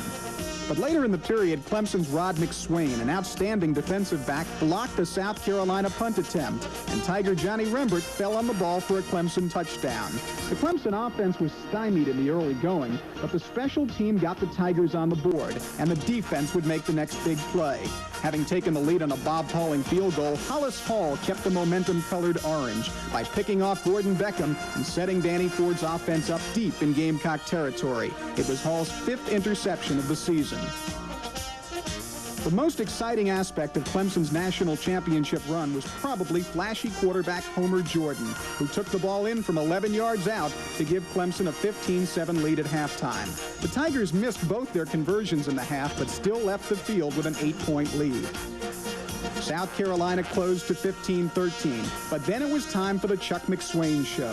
McSwain scored twice for the Tigers and was player of the game with 151 yards, as Clemson took a 29-13 victory and finished its regular season unbeaten and in position to get a New Year's Day bid. Tigers senior Bill Smith punctuated the victory with a quarterback sack. The Tigers would go on and upset Nebraska in the Orange Bowl and finish the season as undefeated national champions. This has been another ACC One for the Books, brought to you by Delta. Delta gets you there. The halftime pageantry continues here at Memorial Stadium with the Virginia Tech Hokies leading the Clemson Tigers by a score of 10-7. We'll be back with more right after this. Now's the time to vacation in Europe with Delta. We'll give you a free car for a week, a free hotel room for a night, and just $52 a night after that. We'll fly you to England, or France, or Germany, or Ireland.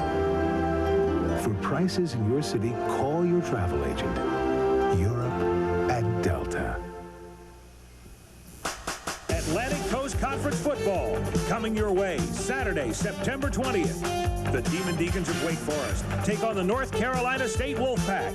Watch the ACC stars shine as State's all-ACC quarterback Eric Kramer and rookie coach Dick Sheridan lead the Wolfpack into battle. But Wake Forest quarterback Mike Elkins and a veteran Deacon offense will be tough to beat. Wake Forest at NC State, Saturday at noon. We're watching the end of an era. Recent government changes in Medicare, Social Security, even student loans tell us we should no longer take those benefits for granted. So more and more people are turning to Jefferson Pilot Companies for insurance and financial services. We've been helping people like you deal successfully with change for more than 80 years. Not just to protect your life, but your way of life. Jefferson Pilot Scoreboard, brought to you by the Jefferson Pilot Companies. Back here at Death Valley, an estimated 78,000 on hand for the Clemson season opener. It's been a good one so far, and visiting Virginia Tech in the lead by the score of 10-7, a 38-yard field goal by Chris Kinzer. The difference, North Carolina in the second period. Now at the half, we're told, leading Kansas 3-0. That is on the road, would be a big win for the Tar Heels. Duke hanging in with Georgia early in the first period between the hedges. Sanford Stadium in Georgia. Bulldogs lead at 3-0.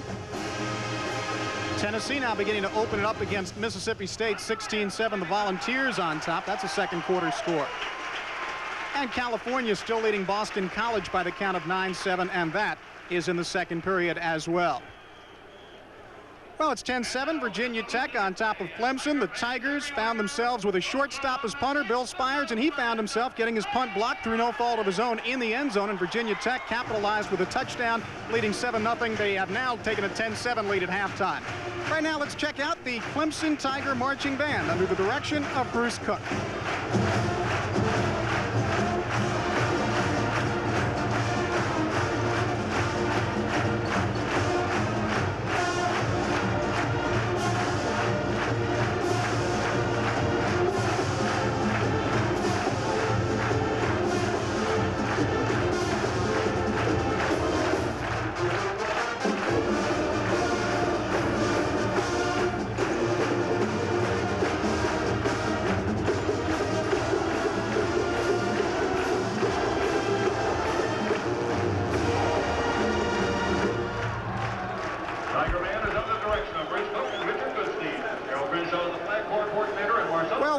third period action coming up. 10-7 the score. Tech on top of Clemson. And we'll be back with more ACC football after this word from your local ACC station. Pizza Hut Thin and Crispy Pizza has a thin, delicate crust, thinner than that. It lets the flavor of your toppings really come through. No, thinner. And it's crispy for a pizza quite unlike any you've ever had. You call that thin? The sauce tastes tangier, the cheese cheesier. So for a pizza that lets the taste of your toppings really come through, make it thin and crispy pizza. Only at Pizza Hut. You're getting there.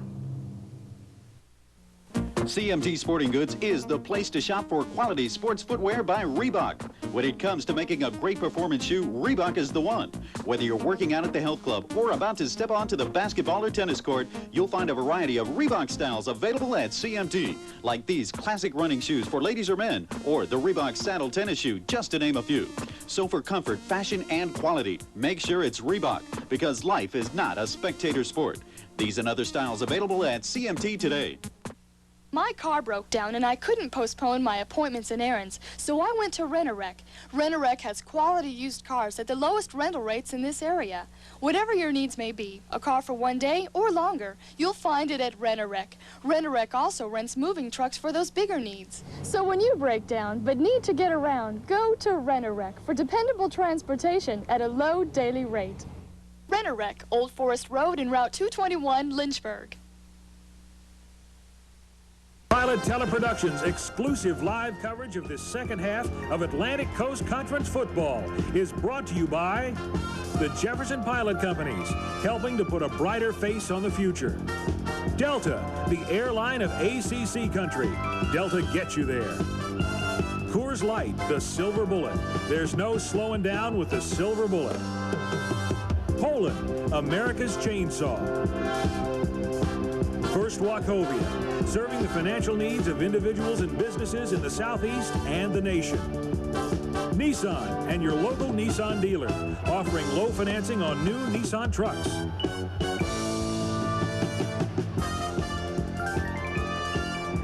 At the conclusion of today's game, we'll be selecting a Poland most valuable player from each team. In addition to recognizing our two MVPs, Poland will donate a $500 scholarship to the General Scholarship Fund of both Virginia Tech and Clemson as part of the Poland Most Valuable Player Awards Scholarship Program.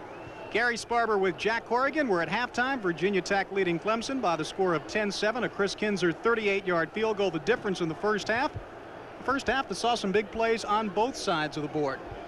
Well, Bill Spires, the rookie punter, if you will, for the Clemson Tigers, has a punt blocked in the end zone by Victor Jones. Mitch Dove has the ball bounce right up into his hands. This was after Clemson had stopped Virginia Tech on a 4th and goal right at the shadow of the goal line. Watch it again.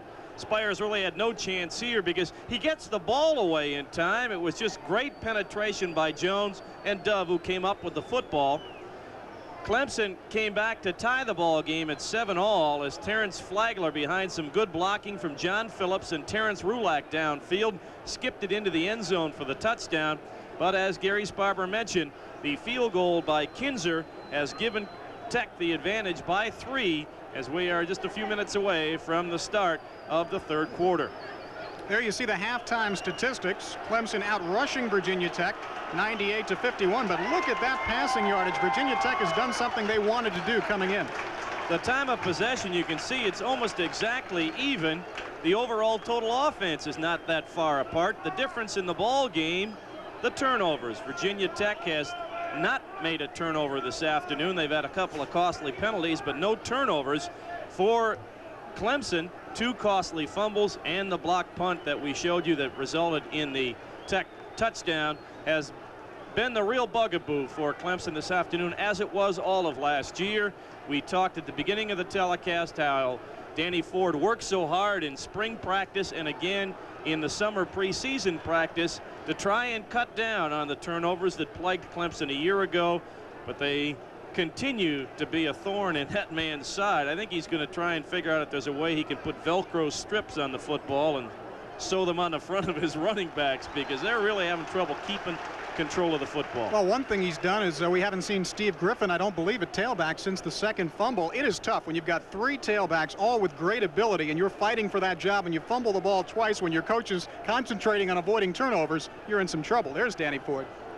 Both teams have very tough ball games next week on the road. Clemson will be tangling with the Georgia Bulldogs. Virginia Tech at the Carrier Dome up north against the Syracuse Orangemen. So this is an important ball game. Virginia Tech does not want to be 0-2. Clemson historically has started well on opening day, particularly here at home. They want to continue that tradition. They're going to need a better job of it in the second half. I think it would be very much a confidence builder for this Virginia Tech team in the history of the program also, because they have never beaten Clemson since 1954. They've lost a bunch in a row. They've come close the past couple of years. If they can win here today, I think they'll feel, hey, this is our breakthrough year. We got tough break last week against Cincinnati. We're for real. Let's go into Syracuse feeling good about ourselves. When you add the Virginia Cavaliers to the Virginia Tech total, you can find that Clemson has not lost to a team from the state of Virginia since 1954. They've won 34 straight ball games against Virginia-based schools. You can bet the Hokies in the white uniforms. Chris Kinzer will kick it off for the second half. Would love to end that string. The Clemson Tigers going to try and get it going again. Griffin is in the ball game and will be one of the deep men on the kickoff along with Terrence Rulak. That's Griffin on the near side, Rulak at the top of your screen. Kinzer will kick it off. 10-7 the score. Virginia Tech on top. And we are underway with second half action. Low kick. This could be tricky to handle. Rulak has trouble with it at the 9. Now he's in trouble. He'll try to outrun the pursuit, and he cannot do it as he is thrown down back at the 8-yard line. And Clemson will set up shop in somewhat poor position. Number 98, Chuck Watson out of Virginia Beach, made the stop. The kick of Kinzer's is short, but this turns out to be a break for Virginia Tech. Terrence Rulak trying to handle this bouncing ball, and by the time he picked it up, the wedge blocking had broken down. He hoped his speed could get him around the corner, but Watson hog-collared him down at about the 9-yard line. Well, Clemson has to be careful. Lancaster is the fullback. That is Ricardo Hooper in motion. From deep in their own territory, here comes Terrence Flagler. Makes a nifty move inside to get up to the 17 or 18-yard line with Paul Nelson, the linebacker, then bringing him down. Watch the offensive line surge. Good blocking by Phillips on the linebacker. Finally, Nelson made the tackle, but Nelson was a good 6 yards into the secondary off of the block of John Phillips. Easy play calling situation here. 2nd down and 2. Clemson can do pretty much what they want.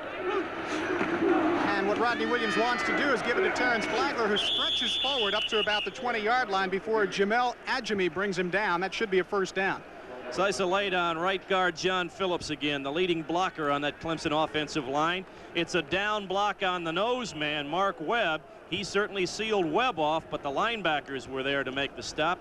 Jamel Adjemi made the stop for the Tech Hokies, but it's a first down for Clemson. Jennings to the near side, Rulak to the far side. 1st and 10. That's Jennings in motion. The fullback, Lancaster up to about the 29-yard line, very close to another first down, and Adjemi again on the stop. And they are really using that fullback much more in the offense than they have in the past. We've got a flag on the play. Holding the call against Clemson. This will set them back. They would have had close to another first down. Now they will set up first and very long yardage. Much as we saw last week with South Carolina and Virginia, you get some first game breakdowns, and Clemson right there. Holding on the offense. First down. Let's take a look at the holding call if we can see it. It's a trap, and John Phillips making the trap block might have been the guy called for holding. The flag is thrown in his general direction. He did the good job on the block, but had an arm straying out a little too wide, perhaps. It's 1st and 18 from the 12-yard line for Clemson. They marked it from the spot of the infraction. Terrence Flagler needs to get outside. Now cuts it back across the 15 up to about the 17. I'm not sure he might not have had a better chance had he gone to the sideline. Would have been close. Well, he stumbles a little bit as he tried to make his commitment to the outside. Ricardo Hooper, one of the wide receivers, will block for him at the top of your screen to your left. There's Hooper with the block, and Rulak blocking as well. And right there, Flagler stumbled, and that's what really broke down the play. You're right. 2nd down and 12. Operating from the far hash mark, as you see. Rulak in motion.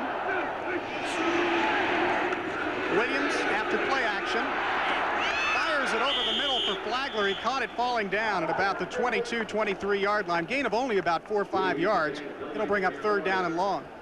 We've talked about Chris Lancaster being like a guard in the backfield. Watch him lay the helmet on Morgan Roan. That will stop a defensive pass rush. Enabled Rodney Williams more than enough time to make the pass completion, although it was only for short yardage. Clemson only 1 for 6 on 3rd down conversions. They have a 3rd and 8 here. They fake the give. Williams in trouble, throws up a flare, incomplete. They were trying to throw the screen pass to Terrence Flagler on the left side, and Morgan Roan just said, sorry guys, I've got other ideas. Good job by the big defensive end of the Hokies. We really haven't talked that much about Morgan Roan today, but a lot of times a star player is double teamed. They focus attention on him, and as a result, you don't see the things he might do for other members of his team. Or just run away from him. Here's Bill Spires, gets off a very short kick this time. Fair catch is called for. Myers takes it at the 48-yard line of Clemson.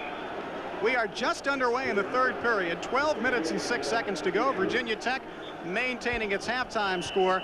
10-7, the Hokies on top by 3. And we'll be back with more ACC football right after these messages.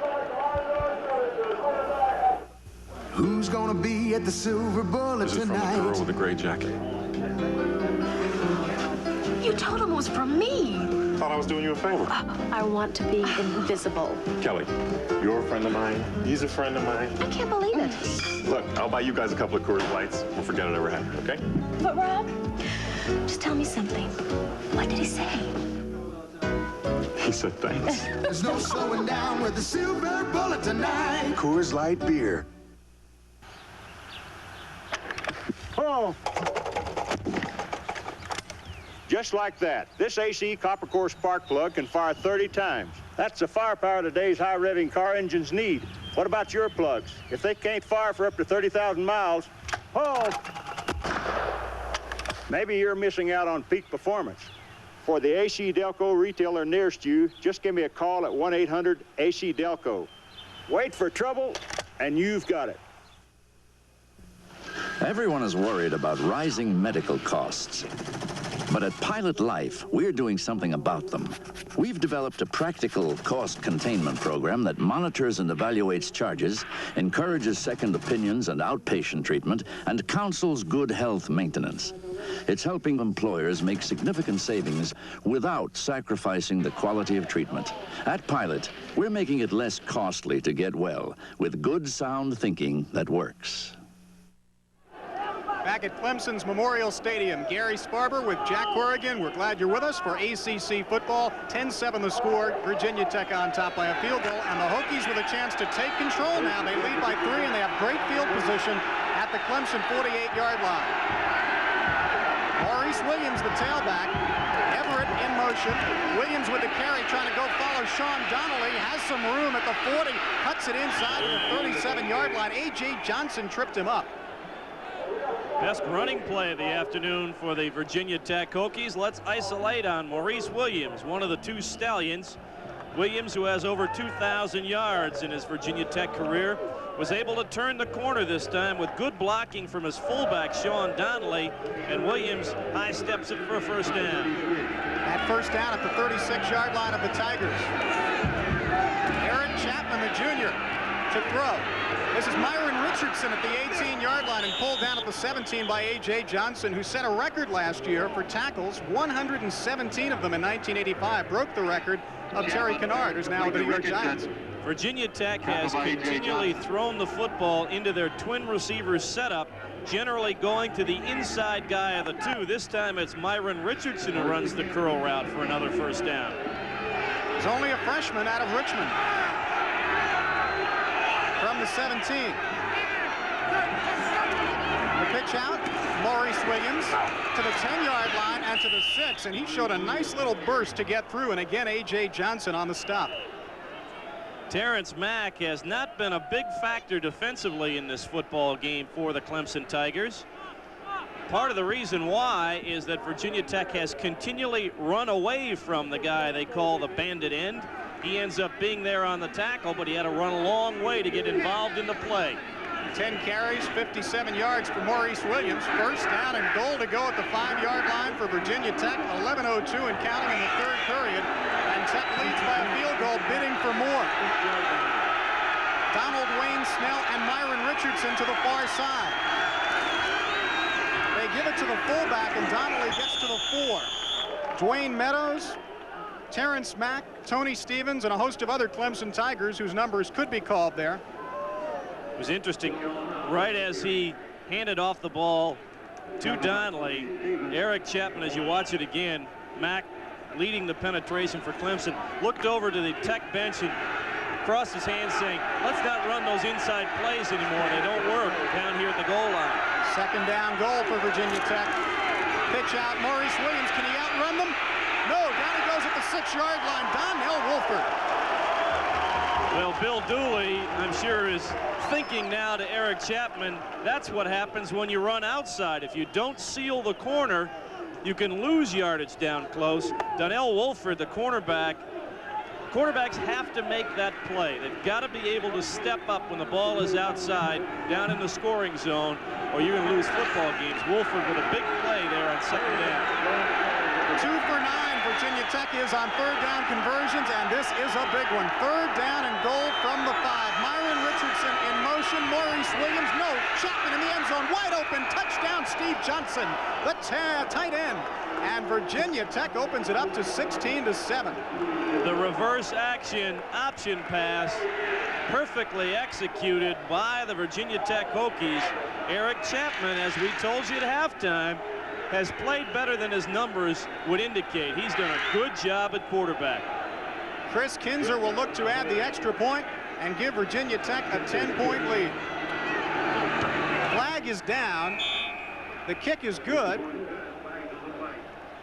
We'll see if this is one of those defensive infractions that might be marked off on the kickoff. I got to admit, that's a guess. Good guess. Offsides on the defense. Extra point is good. We'll penalize on the kickoff. A 17-7 Virginia Tech lead. Watch Chapman play fake out of the reverse pivot and a wide open Steve Johnson, the tight end.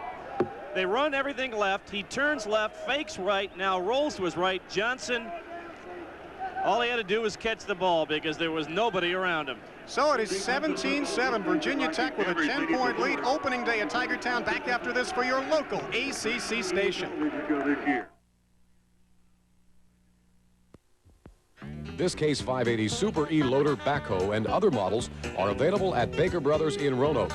Choose from a wide range of bucket sizes, cabs, and options. Whatever your lifting and loading, digging, and roading needs may be, Case and Baker Brothers get the job done. Call your Baker Brothers representative, Jack Baker, Joe Baker, or Roy Obenchain at 344-2061. Baker Brothers, Roanoke, your heavy-duty sales, service, and leasing center. A hot first on all hot new Pontiac. Now get 2.9% GMAC financing or up to $750 cash back. A history-making offer from your Performance Pontiac dealers that lets you save up to thousands on GM's hottest selling cars. From Grand Am to Trans Am, 2.9% financing on any new Pontiac you buy. Or get cash back up to $750 cash back direct from Pontiac. For our hottest closeout deals ever, hurry to your Performance Pontiac dealers now. 17-7, Virginia Tech with its first 10-point lead of the game on top of Clemson with 9:36 to go in the third period. And Clemson, before too long, may have to go to the passing game. There is Chris Kinzer to kick it off. Back deep, that's Terrence Rulak to the far side. And Steve Griffin to the near side. Griffin has fumbled twice already this afternoon. Deep into the end zone, and that one actually hit out of the end zone. So the Tigers will start from their 20-yard line. Jack Corrigan, do you look for them to open it up any more on this series? Well, you still have a lot of time to go. We have played just a little more than 5 minutes of the second half, and you are still down by less than 2 touchdowns. But at least in the back of Danny Ford's mind is the fact that his club has struggled offensively with the running game. They're going to have to spread it out a little bit, and quite frankly, Rodney Williams got to start making a few more completions. Rulak to the far side. Jennings to the near side. The tailback is Kenny Flowers, but the quarterback, Rodney Williams, is on the move at the 25 up to the 30-yard line, and they'll say he stepped out at the 32-yard line, and that'll be good for a first down for the Tigers. Paul Nelson, the linebacker, on the stop for Virginia Tech. The naked reverse action by Rodney Williams. Paul Nelson, the most surprised guy. Now make that number 89, who was the first man chasing him, Morgan Roan. Nelson was the guy who eventually bumped him out of bounds. Rodney Williams actually out of Irmo, which is just outside of Columbia, South Carolina, and the pitch out to Kenny Flowers. Flowers cuts it up at the 36-yard line. He got about 4. It'll be second down and 6. The linebacker Lawrence White on the stop. And Jack, we mentioned earlier, Virginia Tech's never scored more than 17 points against Clemson. It's 17 up on the board right now. Another factor that we haven't really alluded to too much is that Clemson's offensive line is a relatively new group. They have not worked that long together. Phillips, the only returning starter on that offensive line, and that could be part of the reason why they're a little out of sync at this point of the ball game. Tracy Johnson, the fullback, in front of Flowers. A little delay to Flowers, who is in trouble and brought down by Joe Turner. The senior out of Portsmouth, Virginia, found himself a resident of the Clemson backfield. When the Clemson Tigers look at the game films tomorrow, Kenny Flowers is going to be told, make up your mind and go. As soon as he hesitated, Turner was there to end the play. 11 carries, 37 yards. Well, they 40 yards there for Kenny Flowers, and Clemson 1 for 7 on third down conversions, and they have a third and about 10 here. Rodney Williams has time and has a man, Rulak at midfield, and Rulak is driven down by number 13, Billy Myers. That'll be a first down. Sorry, Jack. The Tigers went very basic this time. They kept most of the people in to provide protection for Rodney Williams. Had all 3 receivers run curl patterns. Rulak, the inside man of the 3, picks up a needed first down for Clemson. Billy Myers on the stop. 49-yard line of Virginia Tech, first and 10. Kenny Flowers straight up the middle, not a whole lot there. Got to the 46-yard line. Horatio Moranta out of Fort Dix, New Jersey, a sophomore, the nose guard, made the stop. With the ball now in Virginia Tech territory, Clemson can go back to the original game plan they had, because Virginia Tech now has to be a little more careful on what they do defensively. Clemson going to try and mix it up and keep Virginia Tech off balance. Second down and 7, 46-yard line of Tech on the option play, and the quick pass deflected and then caught by Ray Williams at the 36-yard line of the Hokies. One Williams to another. It wasn't pretty, but it gets done. Shades of last week for Virginia Tech. They had a crucial fourth down play against Cincinnati. Go off the hands of a man. This time Curtis Talaferro almost had the interception. Instead, Ray Williams gives Clemson a first down. Williams, who we didn't even think would play today, had reconstructed hip surgery just a few weeks ago, just got his medical clearance in the past couple of days. Keith Jennings in motion, first down Tigers. And the give to the fullback, Tracy Johnson, got to the 30-yard line. Horatio Moranta and the linebackers, White and Nelson, combining on the stop. The Clemson Tigers are going to try and get their fullback involved in the offense more this season than they did last season, which is wise for two factors. One, it prevents opposition from keying so much on your tailback, and secondly, they've got some talented kids at fullback. Second down and 4. Williams takes and keeps the football, pitches out to Flowers, 20-yard line, 15, high steps it out of bounds right there. The right quarterback drove him out, but not before a first down for the Tigers. One area in which the Tigers miss Ray Williams is downfield. He is an outstanding blocker downfield. Ricardo Hooper trying to be the last man for Kenny Flowers, but Billy Myers did a good job of fighting off the block and making the touchdown-saving tackle. Last season, Ray Williams was outstanding in terms of downfield blocking. 6:25 to go, third period. Virginia Tech leading by 10. This is Flowers going up the middle, and Flowers gets to the 11-yard line, a gain of 4, Lawrence White, Paul Nelson, and Carter Wiley, the free safety, all in on the stop. As much as you can have 70,000 plus quiet, that's the way it was when it was 17-7. But now with the Tigers driving with plays like that, the crowd is back into the ball game here at Memorial Stadium. 2nd down, 6 from the 11. Ricardo Hooper in motion. Straight up the middle, and Tracy Johnson gets to the 6-yard line. Had to get to the 5 to get the first down. Lawrence White, the linebacker, brought him down, and we'll see where they mark it. I believe it will bring up 3rd and very short. 280-pound sophomore Jeff Nunnemacher was the guy leading the charge. Johnson was able to hide right behind that big guy and drive it down close to the first down. They need a yard. 3rd down and 1. Tigers just 1 for 7 on their 3rd down conversions.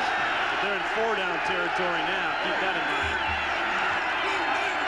Flagler and Tracy Johnson the backs. That's Lancaster may lead the way. Johnson first down, 3-yard line. And you knew when Chris Lancaster came into the middle of that line, Virginia Tech would need a lot of beef to stop the play. Well, Mr. Lancaster, not as big as Clemson graduate, the refrigerator, when he leads the Chicago Bears in short yardage plays, but Mr. Lancaster did the good job there of opening the hole. 1st and goal for the Tigers inside the Virginia Tech 3. 5 minutes remaining, 3rd period. Tech by 10, but now Clemson knocking on the door. Again, that short yardage offense. This time it's Keith Jennings in motion. The pitch out. Tracy Johnson was hit at the 1, and what a nice hit by Lawrence White. He really had to have full momentum behind the hit to keep him out of the end zone, and did. Clemson trying to prevent Virginia Tech from keying on Flowers. They've been going to the fullback. There's Phillips trying to lead the way. Flowers with a block, and Mr. Johnson behind the Phillips block got it to about the 1-yard line. Clemson had a great goal line stand early. Virginia Tech now being asked to do the same. It is 2nd and goal for Clemson at the 1. Flowers leaps for it. No signal yet. Yes, touchdown Clemson. Kenny Flowers leaped over the top. Lancaster leading the way. What do you do when you're down 17-7 and have not looked good? You march 80 yards down and put it in the end zone. There was some power football on that drive as well. Easily the best series of downs all afternoon for the Clemson Tigers. Schonar will hold. Treadwell will add the extra point, or try to pull Clemson within a field goal. Long way to go in this one. 4:09 in the 3rd period. Looks good from here, and it is. So the Tigers very much back in the ball game on opening day here at Death Valley. Kenny Flowers leaps over, and the extra point makes it 17-14. Watch the block here for Jim Riggs, the all-conference tight end, as he provides the seal on the corner to allow Kenny Flowers to go up and over to bring the Clemson Tigers to within 3. Still quite a ways to go, but Virginia Tech clinging to a 17-14 lead, and we'll be back with more ACC football after this.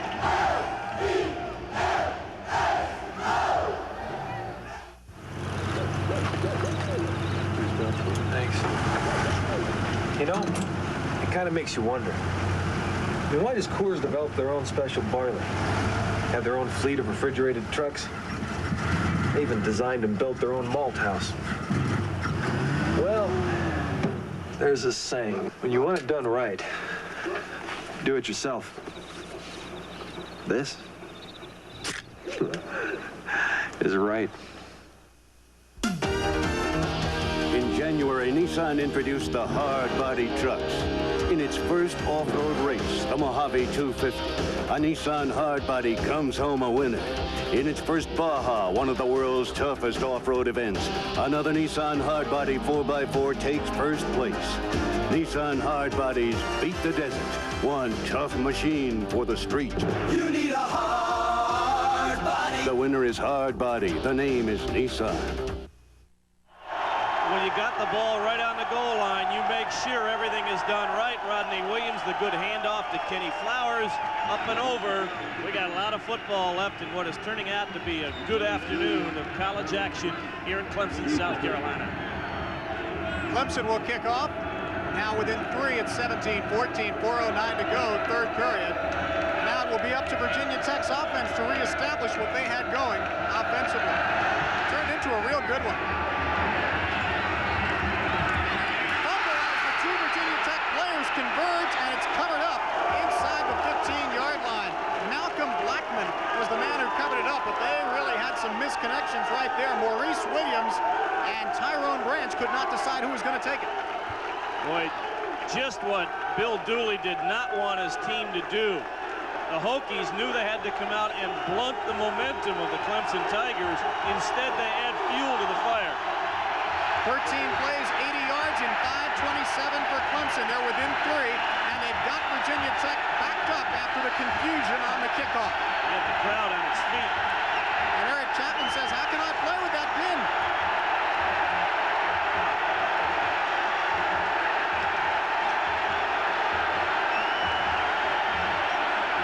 Bill Dooley just hoping his kids can keep it together. Well, they love their football down here at Clemson. They love to be involved in the game, too. And really, they can be a factor right now. That young Virginia Tech offense, especially that offensive line, being asked to hold its wits together now in the face of the Clemson rush. First down, first play of the series for Virginia Tech from their 14. So this is what we'd expect, a defensive type game. Chapman to throw, Steve Johnson the tight end, but Lott wraps him up at the 16-yard line. Freshman James Lott. Virginia Tech this afternoon many times has taken their tight end, Steve Johnson, and split him out as a wide receiver. They run the quick turnout pattern to Johnson, who is 235 pounds, but 170-pound James Lott did a good job of standing him up after a gain of 4. Second down, a short 6 for the Hokies.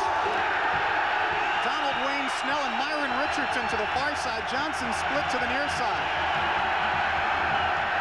Junior quarterback Eric Chapman has done a good job, and he's back to throw. Over the middle, he really threaded the needle on that one. Up across the 30 to the 35 and up to the 40-yard line. A.J. Johnson covers up Myron Richardson, but a good throw that time by Eric Chapman. An excellent throw by Eric Chapman. Watch it from our end zone perspective. Chapman rolls to his right. He is looking for his wingback on a curl pattern. Gets it between the linebackers. And Richardson with good positive yardage out to the 40. It's a big play. Gives Virginia Tech some operating room at their 40-yard line. This is Sean Donnelly from the tailback. Goes to the 41, and a flag is thrown in. Tried to go short side with the fullback. Clemson covered the corner well, and we've got a penalty going against the Hokies. Won't surprise you to know that the fans here at Death Valley approve. 2:51 to go, third period. Clemson has scored. Virginia Tech now will be set back by a penalty, leading by 3. Eric Chapman now 10 of 19 for 173 yards, but good poise for a guy playing only his second game at quarterback. The Tigers are going to accept the penalty. So instead of 2nd and 9, it'll be 1st and a little more than 20. They'll take it from the spot of the foul, which was just into the backfield. Nope, now they're going to do it back to the line of scrimmage. That's what I thought. So it'll be a 1st and 20 back down around the 30-yard line. Courtney Mawsey will give us the official call. Holding on the offense. First down. From the 29-yard line, the Hokies will have a 1st and 20. Keep an eye on Everett, the wingback, the inside man of the split receivers to the left of Chapman. Chapman, the junior quarterback, that's Maurice Williams in motion. Chapman to throw, sends it out to Williams, who has some room. 40 cuts inside to the 47-yard line. Norman Haynes rode him down, and flags go down as well. Well, we're going to get a call against Everett for an illegal block after Williams made the catch out of the backfield. They got back 18 of the 20 yards they needed for a first down. On the offense, on the completion. Boy, that's frustrating for them. Well, this time they used Everett, the inside man of the twin receivers, to clear out the linebackers, threw it to Williams underneath. Unfortunately for Everett, the junior wingback, the guy he was trying to block, Gene Beasley, turned and got clipped. Clip on the offense, on the run, Still first down. From the end zone, you'll be able to see they dump it to Williams. Watch Everett right there as Gene Beasley moves up to make the tackle. Everett just a little bit late, hit him from behind. Good call by the men in the stripes. First down, better than 20 to go. Chapman now on a little delay to Williams, and he's pulled down from behind. Number 93, Brian Raber. He is a senior out of Dahlonega, Georgia, and they have had some battle at the middle guard spot. Mark Dragg, Tony Stevens, Brian Raber. The draw play, Raber fights off the block, moves to his left, and the heavyweight wrestler for the Clemson Tigers makes a good tackle. Second down, a little bit more than 20 yards to go for Virginia Tech. Chapman in trouble, flags go down. Now more flags go down, and they may call a late hit on Clemson after the original penalty. We'll see. All kinds of confusion. The problem was few, if any, of the players heard the initial whistle that stopped play. It is really tough to call a penalty against Clemson for a late hit there, because really, I thought they pulled up in their momentum.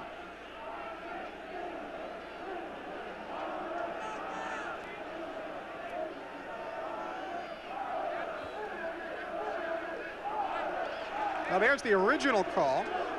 Personal foul going against Clemson. We talked about that. The original call, illegal procedure. The personal foul, though, the major penalty. Both dead ball fouls, and so the 5-yarder will be walked off, and then the 15-yarder will be walked off, so it ends up being a 10-yard positive penalty. Got a dead ball, illegal procedure, white, dead ball, personal foul, orange, automatic first down. And there's the rub. First down. There's the rub, the automatic first down. Now the whistle blows here. You can see Chapman stop, and boom.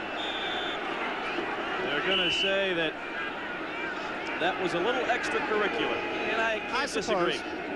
17-14 the score. Virginia Tech on top of Clemson, and we'll be back after these words from your local ACC stations.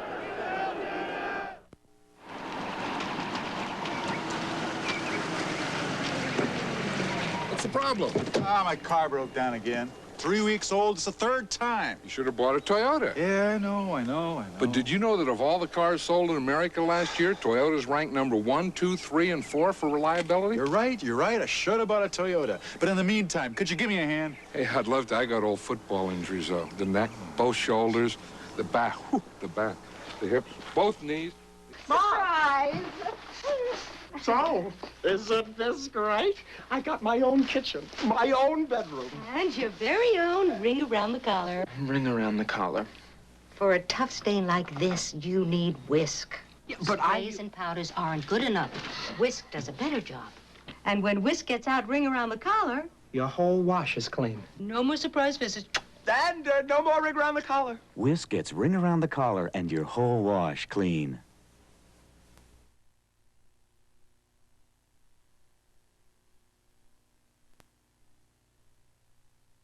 On Jefferson Pilot Teleproductions. Gary Sparber with Jack Corrigan. 1:55 to go, third quarter from Death Valley. 17-14 Virginia Tech, and after the personal foul, Virginia Tech has a first down at their own 39-yard line. Eric Chapman, the junior quarterback, has wingback David Everett in motion, and jumping early, the right guard, Bob Frula. And that will cost them 5 yards. Well, Jim Davey. My apologies to Mr. Frula. Jim Davey, the senior from Alexandria, Virginia. Dead ball. Illegal procedure on the offense. First down. You can see the emotion, the intensity has been turned up a notch here in the closing moments of the third period.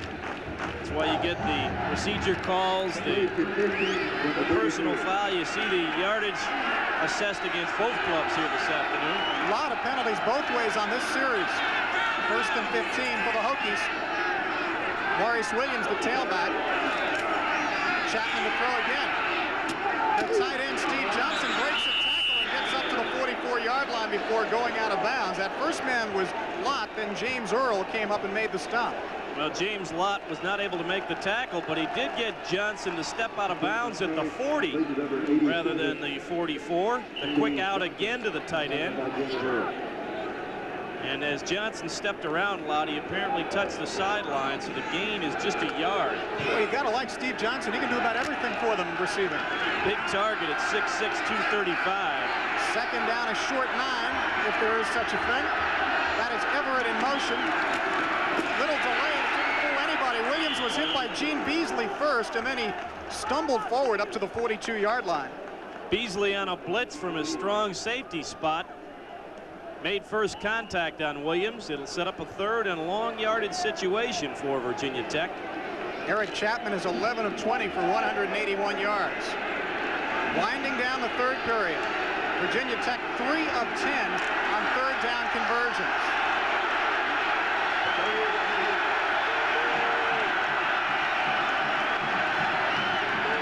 Richardson in motion. Chapman retreating and going long. He's got his man out there. Richardson at the 20 and down to the 10 and down to the 8-yard line. Donald Wayne Snell, the guy. Yep. This time, after all afternoon sending that guy up the sidelines and throwing to the short man underneath, they go deep to Snell, and we've got an injured Kevin Brady down around the 10-yard line. Richardson goes in motion. He again runs the hook route, but Chapman's throwing the home run ball to Donald Wayne Snell. And the big wide receiver hauled it down and very nearly broke it. Kevin Brady makes the tackle and got injured in doing so. Boy, he hit the ground, rolled over, and all that time had the jersey of Donald Wayne Snell. Looks to be okay, though. A little bit of a limp. I got his calf stepped down or maybe twisted the ankle or the knee, but big play for the Virginia Tech Hokies. Keep in mind they have never scored more than 17 points in a ball game against Clemson, but Virginia Tech is 8 yards away from ending that string.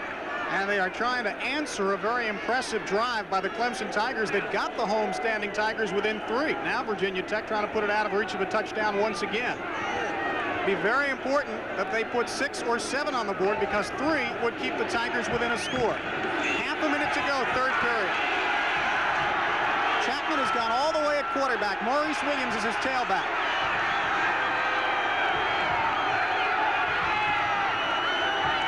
Williams gets the ball, gets a block from Fox, and gets down to the 6-yard line.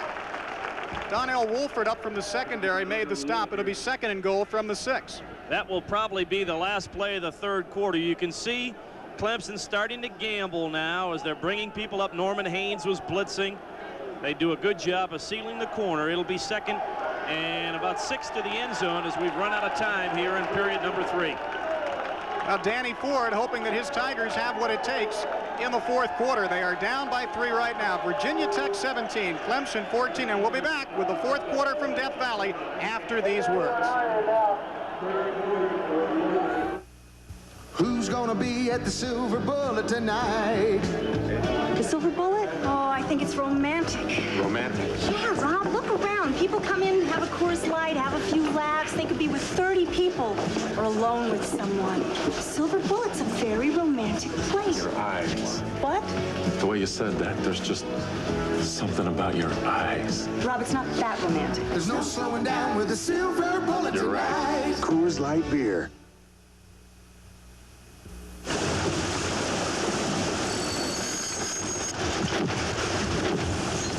Wachovia has the loan to put wind in your sails. Wachovia, where the money's coming from.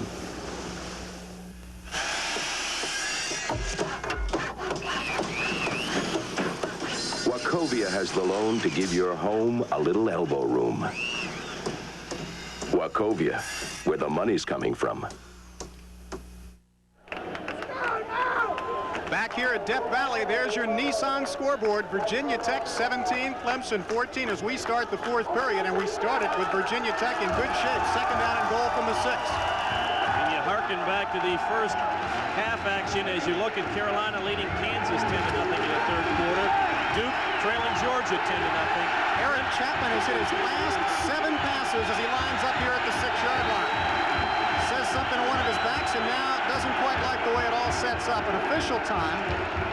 Keep in mind, early in the ball game, Clemson shut the door on the Hokies right at the goal line. They really need to do it again, or else they're going to put an awful lot of pressure on their offensive unit in the final 15 minutes. Each team in this second half has come up with impressive drives when they've needed them. Danny Ford trying to find out just what the story is and maybe imparting some wisdom of his own. Well, Danny probably a little miffed that they are allowing Virginia Tech to quite easily get a timeout as the Clemson fans make noise. It's a tough decision on the part of the official, the referee, to determine whether or not the play should continue when there is noise. Keep in mind, the home team can be penalized for excessive crowd noise if it becomes too much of a problem. Frankly, I didn't think the noise was that much of a factor on that play. Well, Danny is down near the end zone, telling the students down in that end of the field not quite to make so much noise. Likewise for the Clemson band in the corner. Virginia Tech has had plenty of time to talk this thing over. They still have second down and goal from the 6, and we are still waiting for the first play of the 4th period. Donald Wayne Snell goes to the far side. Steve Johnson to the near side. Fox and Williams are the backs. Richardson in the slot. That's Williams in motion. Jim Davey may have moved the right tackle for Virginia Tech, drawing the Clemson defense. Davey definitely moved his right foot. The question is, did he pull that hand up? Discussion by the officiating crew. Assuming he did, they'd move back to the 11-yard line. The rule is he has to raise the hand. Tigers can't believe that they may wave off this call. They might not only wave off the call, they may march it against Clemson. Watch Davey right there in the middle of your screen. He moved it, yeah. But he did not move his hand.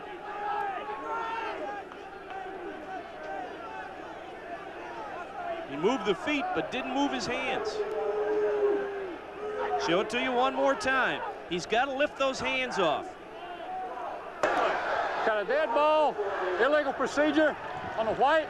Got a dead ball, all sides, on the orange, all set, all set. You mean to tell me he can jump around like that as long as he doesn't pick the hand up? He can move his feet around. Well, he moved his arm also. But his hands never left. Never left, no, but the arm did twitch. Well, the hands are still on the ground. So they made the old, let's call it both ways, yeah. All right, well, it's still second down and 6. We'll get this play going.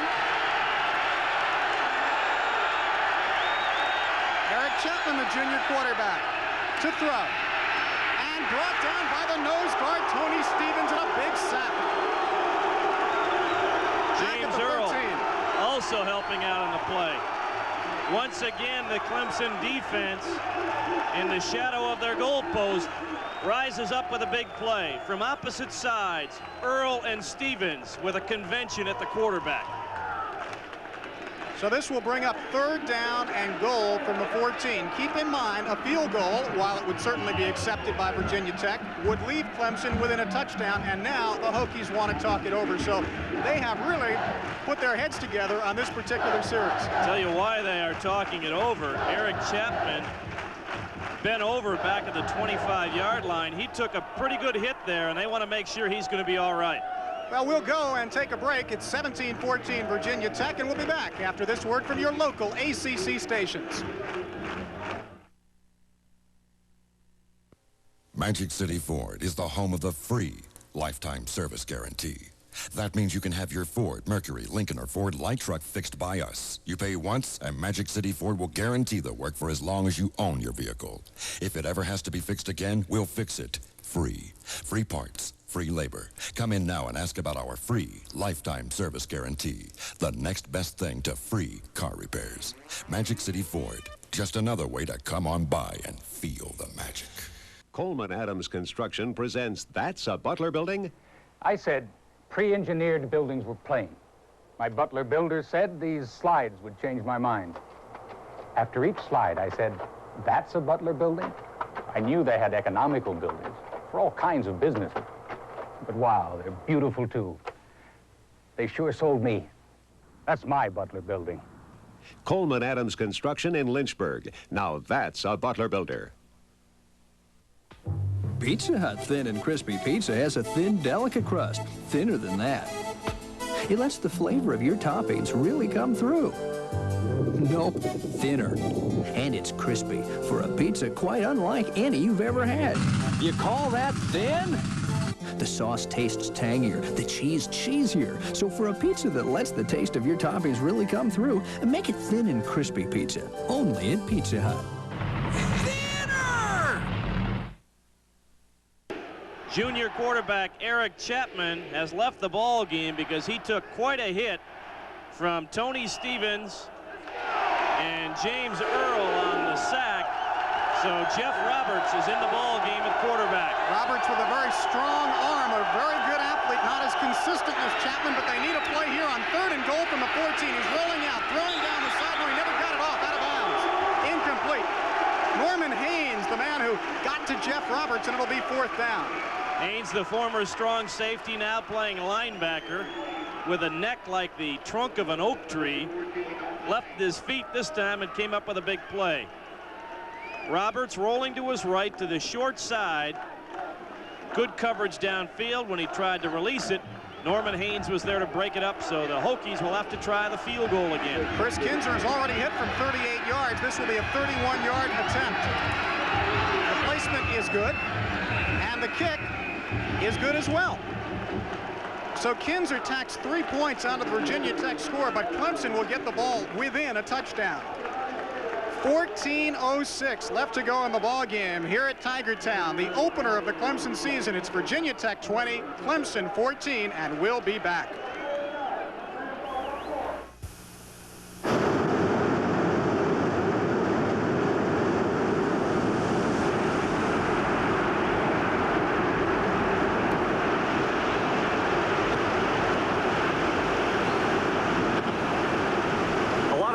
Use ordinary tap water to make their beer. Not Coors. Pure, natural. Yeah. Coors is the one. Now's the time to vacation in Europe with Delta. We'll give you a free car for a week, a free hotel room for a night, and just $52 a night after that. We'll fly you to England, or France, or Germany, or Ireland. For prices in your city, call your travel agent. Europe at Delta. 14:08 to go in the game. 20-14 the score. Virginia Tech on top of Clemson. And Jack, Virginia Tech has got to be thinking, here we go again. We're going down to the wire with the Tigers. Maybe this time we get the break because they have lost some close ones. They have definitely had some heartbreaking losses against Clemson, including some tough ball games here at Memorial Stadium. They lead by 6 thanks to the strong leg of that guy, Chris Kinzer. Brulac to the near side, Steve Griffin to the far side. Field position obviously very important here. And this will be Brulac at the 12. He has a wedge in front. 25 breaks through, 30, 35, across midfield, and the last man got him. Joe Perry, defensive back out of Baltimore, Maryland. If he doesn't trip up Terrence Brulac, we're looking at an extra point for a Clemson lead. Perry hurt himself making the tackle. He stopped what would have been the first kickoff return for a touchdown since 1962. Terrence Brulac, with a great wedge in front of him, breaks that tackle, and now it's up to Perry. And he makes the tackle, but Clemson in great shape in Tech territory. 43-yard return for Terrence Brulac, now at the 46 of Virginia Tech. Rodney Williams at quarterback. This is Kenny Flowers. Flowers at the 45 and to the 44-yard line, gain of 4. And it will be 2nd down and 6. And it was number 99 and 34, Victor Jones, covering up for Virginia Tech. And Clemson can play it any way they like. They've got plenty of time. 13:41 to go in the game, and they are within a touchdown. Southern Mississippi and Alabama tied at 7 in the first period. Second down from the 43-yard line, 2nd and 7. Reverse. You got it, Terrence Flagler. Into the 36-yard line, just about at the first down marker. And number 97, Joe Turner, and 76, Mark Webb, in on the stop. It'll be 3rd down and short yardage. Rulak on the end around. Did a good job here of waiting for his blockers to set up. Found the seam in the defense and pushed it close to the first down as one of the Hokie players down on the field. That appears to be Carter Wiley, the free safety, number 36. 16 carries and 62 yards for Kenny Flowers as we look at Carter Wiley. They will stretch out the chains in the meantime while Wiley is being attended to. See if they got the first down, which they apparently did not. Crowd was acting as if it'll be 2nd down and very short yardage. Crowd's applauding that Carter Wiley is up on his feet. Well, we've talked about it in the past, Gary, and it bears repeating. When you get into crucial situations, you want to put the ball in the hands of your big play people. And without question, Terrence Rulak is a big play person for the Clemson Tigers. North Carolina rolling over Kansas on the road. Here's Clemson on a big 3rd and 1 with Georgia now rolling over Duke.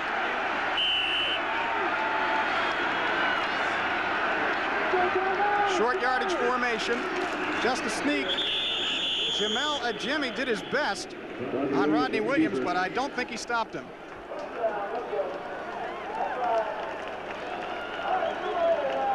You hear a little bit of applause building in the background, anticipating the first down, and there it is. First down, Tigers, 35-yard line of Tech. Remember, they are within a touchdown. I'd like to have the orange paint concession down here in Clemson. You can make some money. Given my choice, I might wear the sunglasses, not the paint. First down. The fullback, Tracy Johnson, to the 32, and that's all. Gain of 3. Good job by Rick Singleton and Mark Webb, the interior right side of that Virginia Tech defensive line. They penetrated the line of scrimmage and just clogged up so much of the running room for Johnson that he could pick up only a couple. 8 carries and 35 yards for Tracy Johnson. That's more than they'll usually run the tailback, or fullback, I should say. They only got 2 yards as they marked it. 2nd down, 8, Rulak in motion. Williams wants Rulak. Did he catch that ball? The official is going to say he did at the 27-yard line. Tough to say from our angle whether Rulak caught it or trapped it, but they'll say he got it. Sporting News called Terrence Rulak one of the preseason choices at wide receiver for the All-America team. Catches like that are reasons why Terrence deserves that kind of recognition. Again, 3rd and short yardage for the Tigers.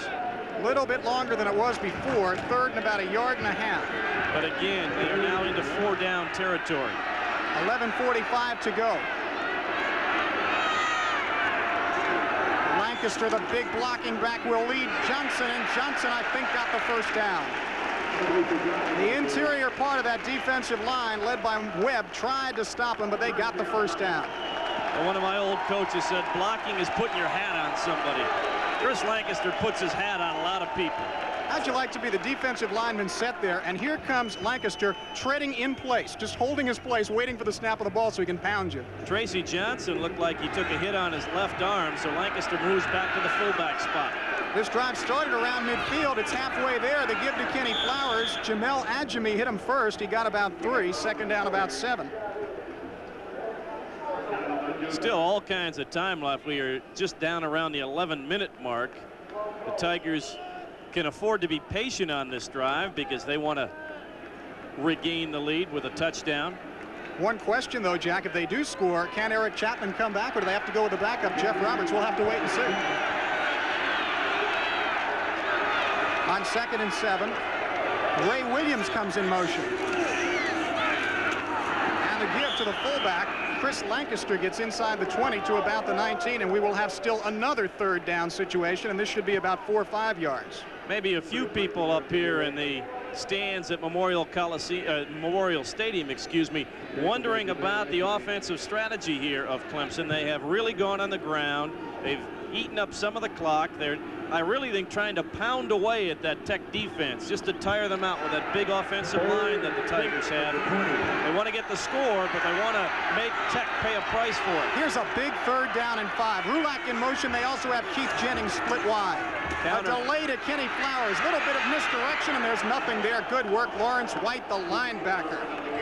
Again, keep in mind, Kenny Flowers has missed some practice time because of a knee bruise. He hesitates again here. He had a blocker, Ty Granger, out there as the Tigers were trying to run the counter to the short side. Had he made his choice quickly and cut it upfield, he might have got a little more yardage. I don't know if he would have got the 1st down, but he sets up a 4th down situation in which Clemson wants to take a timeout and talk it over. Well, an intriguing situation and a decision for Clemson to make, which we will find out about in a few moments. It's 20-14 Virginia Tech. We'll be back. Did you see this story about Social Security? I'm not worried. And that Medicare business, that doesn't worry you? Nope. The cost of living doesn't worry you either, Alfred. Hey, let me ask you something. How come I'm worried and you're not? I have a Jefferson Standard agent. Let him worry. Jefferson Standard. Our business is your future. I used to do my own worry. Now, I'm too busy. America has made the Nissan Maxima their #1 choice in luxury cars. Out of that great Maxima tradition comes the first all-new 5-passenger family car from 1987, the Nissan Stanza, with just about everything you'd expect in a luxury car, except a big price. And just in case you're wondering, the Stanza is still under $10,000. See the new Stanza at your nearby Nissan dealer. They're out in front and pulling away. On a big 3rd down play, Kenny Flowers, who was trying to come back from some knee problems, hesitates a little bit here and gets caught up. Had he cut inside, he might have picked up the 1st down. Hard to say. It's 4th down as you see the time remaining. 9:48, a 6-point Virginia Tech lead. Clemson is going to go for it. 4th and 5. From the 20-yard line, Rodney Williams, the quarterback. That's Rulak in motion. They fake the give. Williams over the middle, and it is dropped. It was thrown behind the intended receiver. Flagler. Yep, Terrence Flagler. It would have been a 1st down. It was a difficult catch for Flagler to make, and Virginia Tech, with a 6-point lead, takes over. Now, they still have 9:42 to go in this game. Good play call. The play fake to Flagler. Then he drops out into the secondary. He is open. Should have caught that ball. Tough catch, but still should have caught the ball. And you were a wide receiver, huh? They used to say that to me when I dropped. Right. Should have caught the ball. Virginia Tech breathing a little bit easier. Starts from its 20. Get a fresh football on the field. 9:42 to play. Jeff Roberts in at quarterback, replacing the junior Eric Chapman. Roberts played 1 play earlier. And we'll tell you about him after the first play. They give it to the tailback, Maurice Williams, who gets up across the 30-yard line. Good hard running, about 10 or 11 yards and a 1st down. Jeff Roberts, an athletic-type quarterback, a sophomore out of Reston, Virginia. They run the option well with him, and he has a strong arm. Good line surge by the Hokies. Williams finds the opening and nearly stepped through that tackle of Norman Haynes, but a good gain, nearly a 1st down, to be 2nd and very short yardage. They marked him down just shy of the 30-yard line. 2nd down, less than 1. They give straight up the middle, and that's Eric Chapman now back in at quarterback. Chapman, who is 13 of 22 for 242 yards, a 1st down. I believe Donnelly carried the football. Yep, Sean Donnelly got the 1st down. Out to the 32-yard line. Virginia Tech going to try and run as much time off the clock as they can. The Clemson defense looking to come up with a big play. So Eric Chapman now on 1st down. Short pass formation, in trouble. Gets it out to the side, and it is caught by Steve Johnson. coverage on the play by Delton Hall. Then they ruled it incomplete as Delton Hall unloaded on him. Had they not made that ruling, would have been a fumble recovery for the Tigers as Terrence Mack pounced on the loose ball. They again go to the short side with the tight end split out as a wide receiver. Delton Hall with an excellent pop on Johnson. Ball squirted loose, but they ruled he never had possession. 2nd down and 10 from the 32. Everett in motion. Counter. Now they faked it, and then Chapman in big trouble back at the 29. That wasn't an intentional fake, let me tell you. He was covered up by Michael Dean Perry. It was a counter play to Maurice Williams. Chapman just missed the handoff. Watch it again. The misdirection. They had a blocker in front of Williams.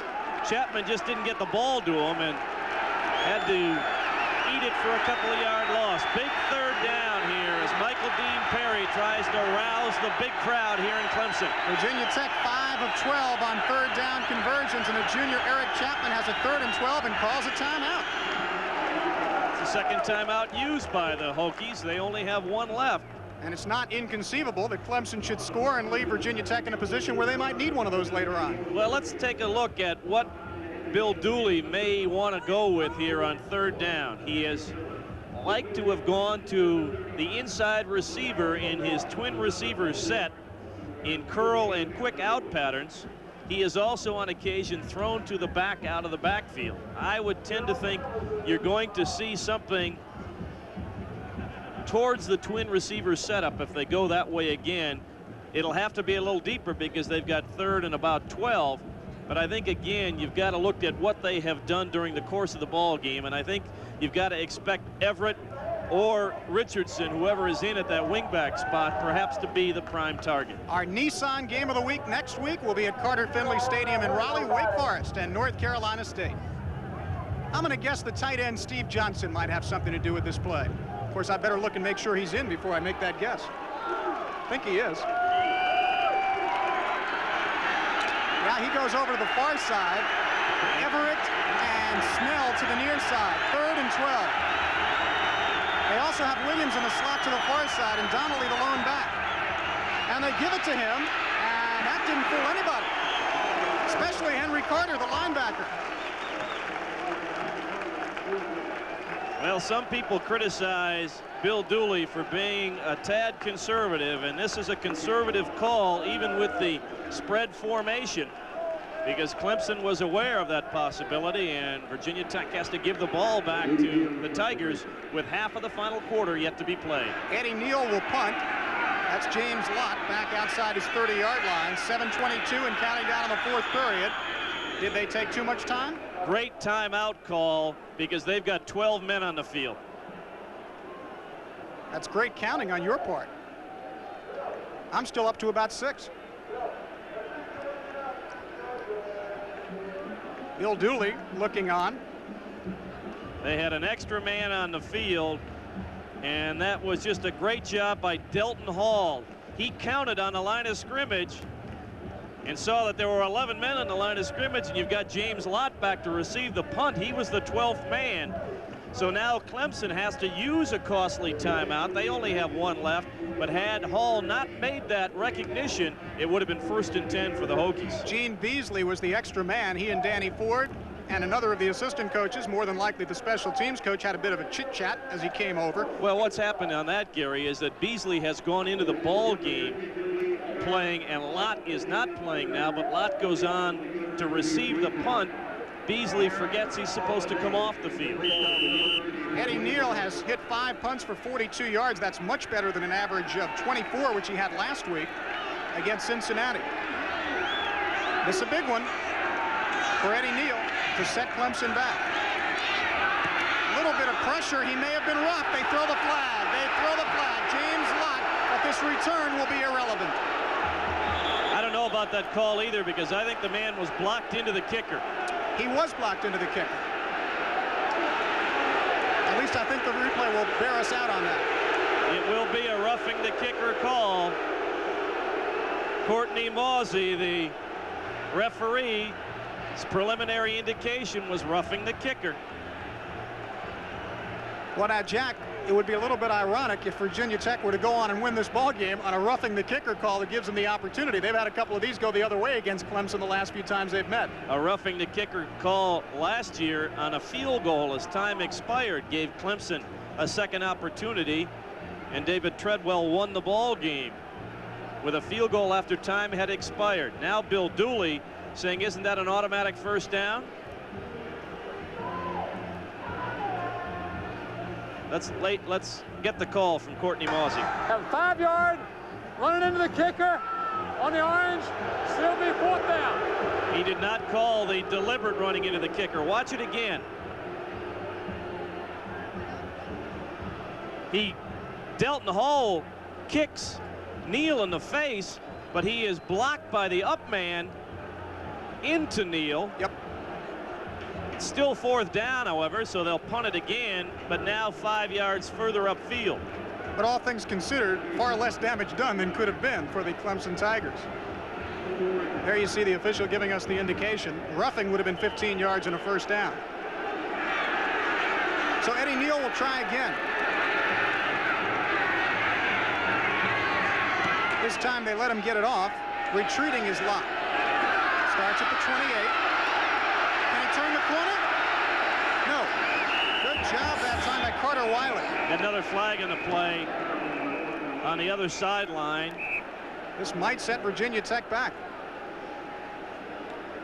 James Lott trying to get to the corner. Victor Jones stringing it out.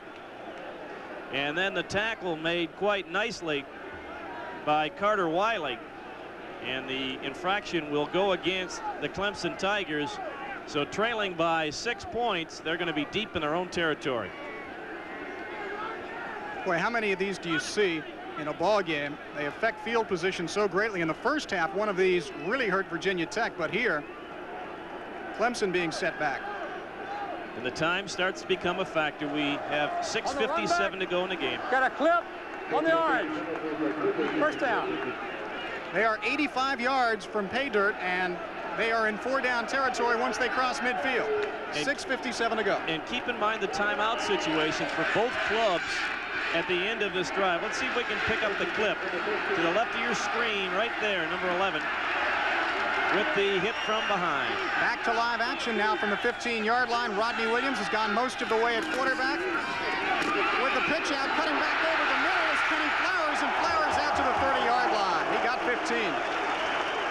Billy Myers, the right quarterback, brought him down, but that gets the penalty yardage right back. 1st and 10. Good call. The sweep to the short side. You want to stay away from Morgan Roan. Good block at the point of attack by who else? Chris Lancaster.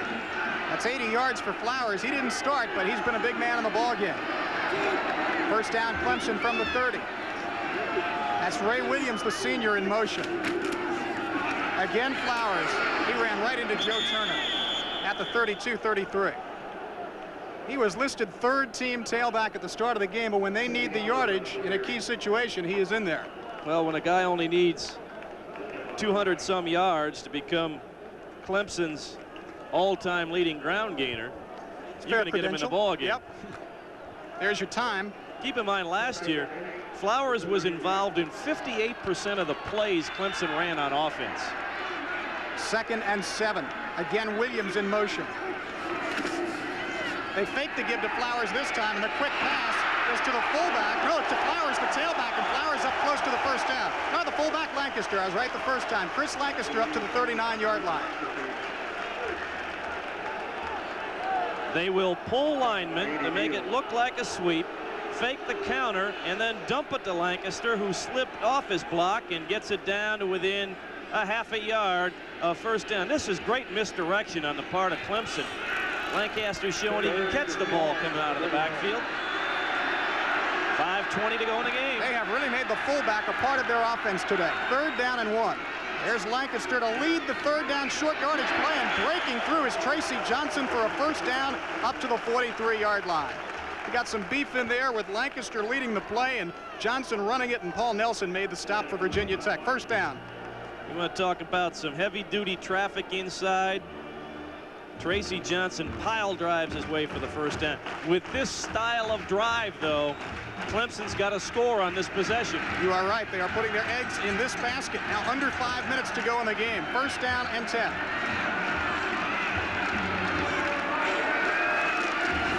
Williams with a give to his fullback straight up the middle. Chris Lancaster got up close to the 45, maybe across the 45. It'll be second down and 8. And the clock really taking a march now as they go on this ball control drive. Isn't it incredible how this series between these two schools always seems to end this way? Well, Virginia Tech hoping it's going to end a little differently than it has in the past. They haven't won since '54. Second down 8.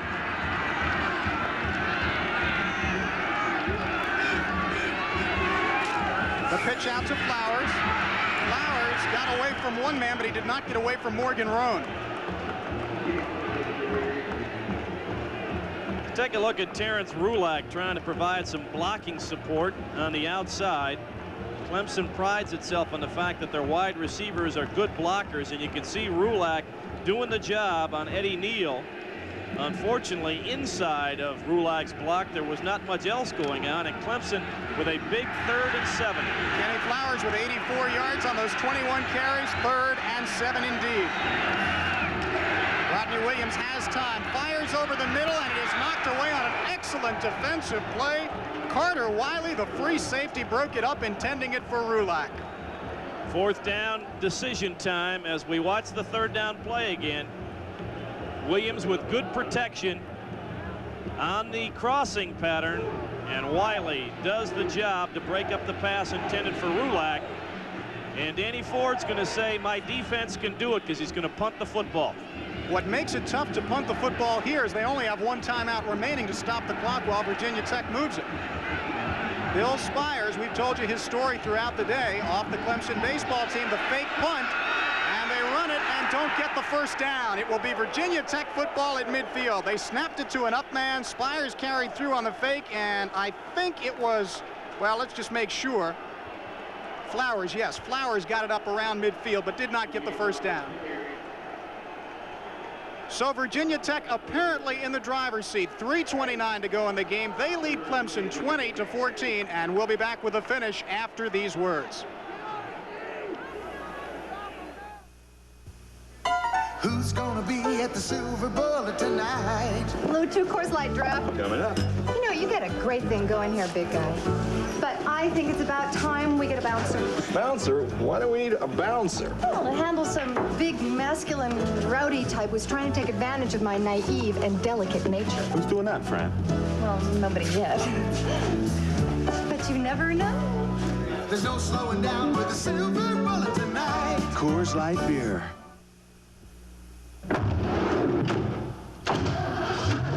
Wachovia has the loan to keep your business on the move. Wachovia, where the money's coming from.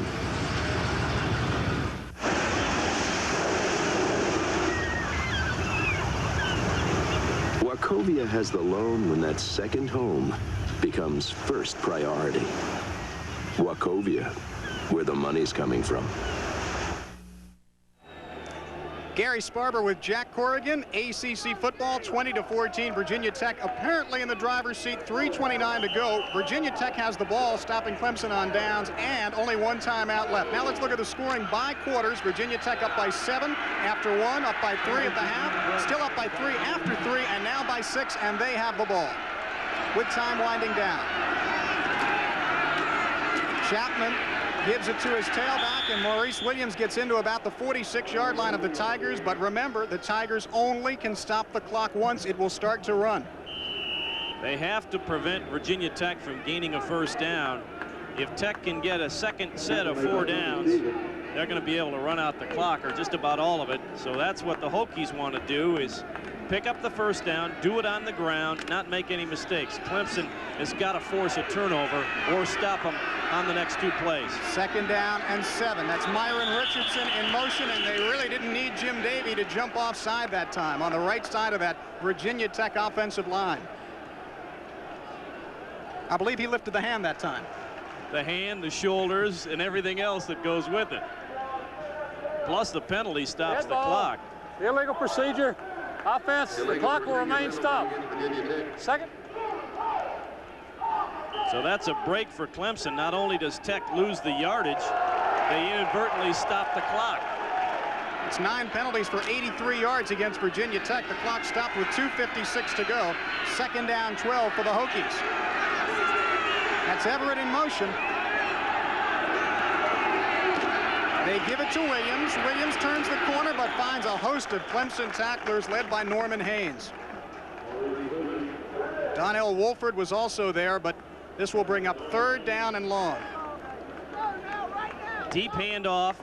Let Williams try and stretch it out. Hopefully get some positive yardage upfield, but Haynes with good pursuit from the linebacking position.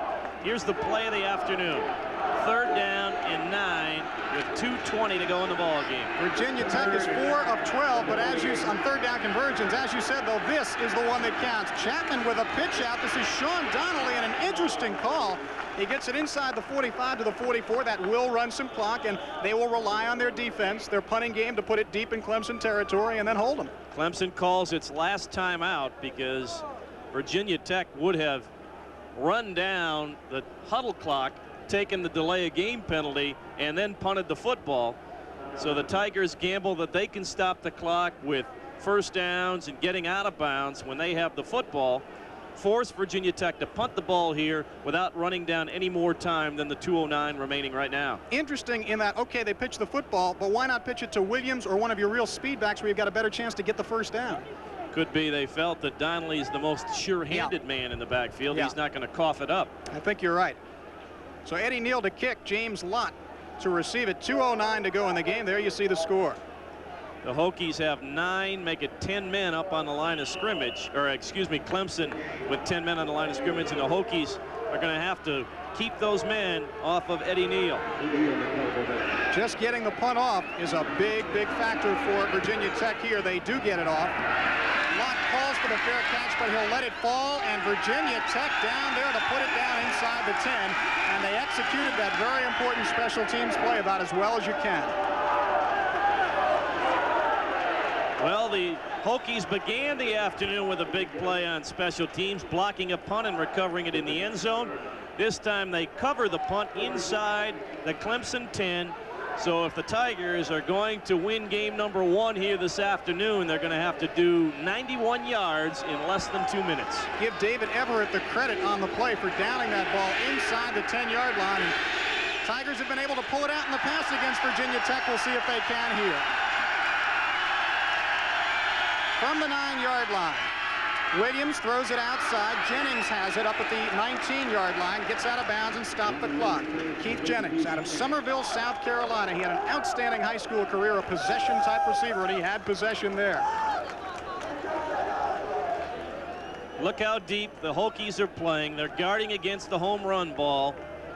The only problem with that defense is there is enough time that Clemson can move up the field throwing those little passes and get themselves in a position where Virginia Tech has to alter their defense.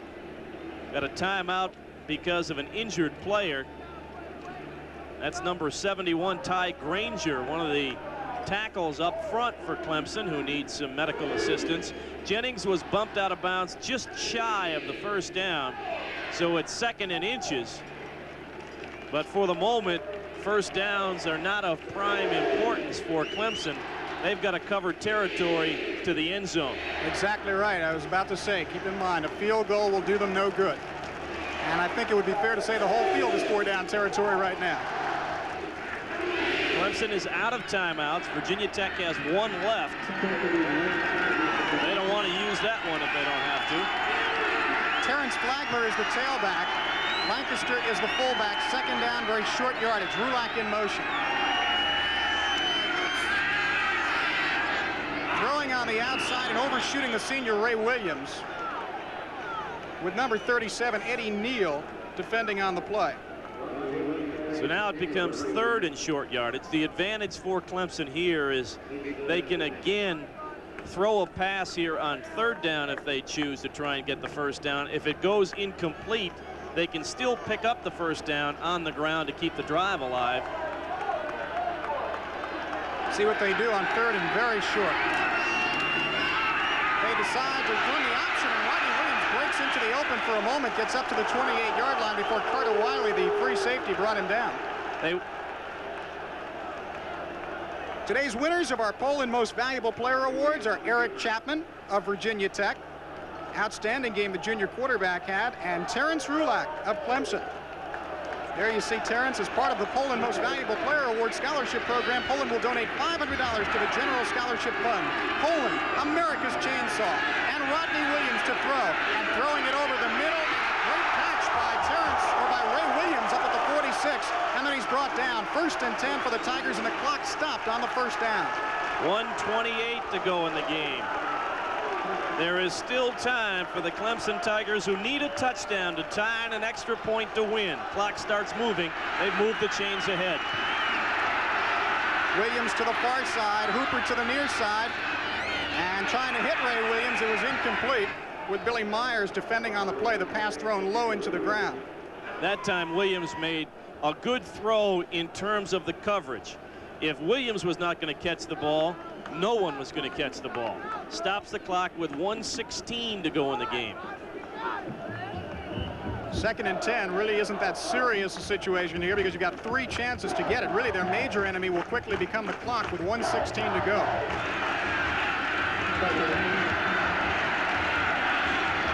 Ricardo Hooper to the far side, Rulak to the near side. Screen. And he throws it right into the ground. I don't know if Morgan Roan got a piece of that ball or not. They were trying to set up the screen to Rodney Williams' left. Tracy Johnson was the intended receiver. There's Quay Sistar, one of our very important people back in the truck. Jim Duzel, the director. Jimmy Rayburn and Ed Wade. Here's Clemson up to the line of scrimmage on 3rd down and 10. Rodney Williams has plenty of time. He throws to the near sideline and overshoots Terrence Rulak, who was open. Terrence Rulak had double coverage from Eddie Neal and from Mitch Dove, but he was open, but the pass overthrown. And it comes down to 1 play. Well, Bill Dooley's got to be thinking, how are they going to do it to me this time, if they're going to do it to me? We talked about Clemson not having beaten them since 1954. Rodney Williams knew he had Rulak open and couldn't quite make the connection. This will be your ball game if they don't get the 10 yards.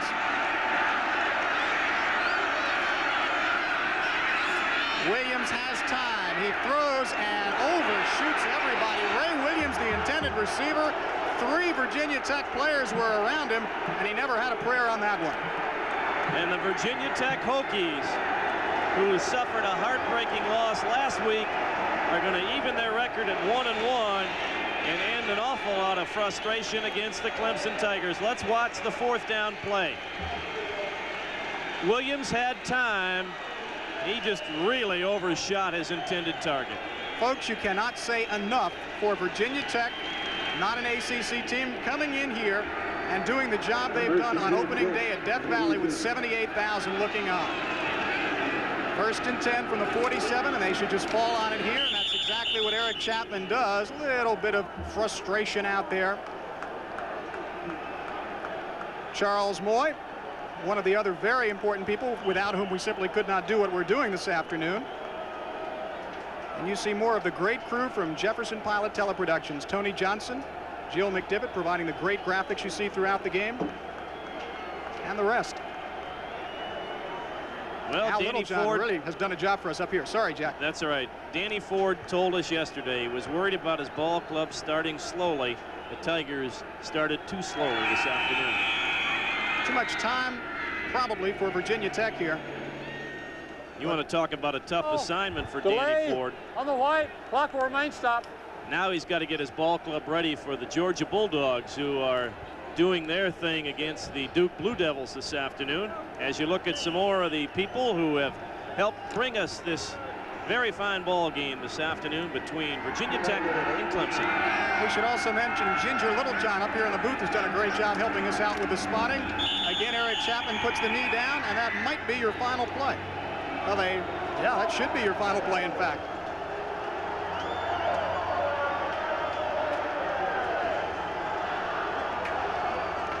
So that will do it. 20-14, the final score. Virginia Tech comes into Death Valley, and for the first time since 1954, they knock off the Tigers. Your Nissan game of the week, Virginia Tech beats Clemson 20-14. Next week, North Carolina State and Wake Forest. We're at Carter Finley Stadium in Raleigh. We hope you'll join us for that important ACC battle. Gary Sparber for Jack Corrigan, 20-14. Virginia Tech knocked off Clemson here. We'll see you next week.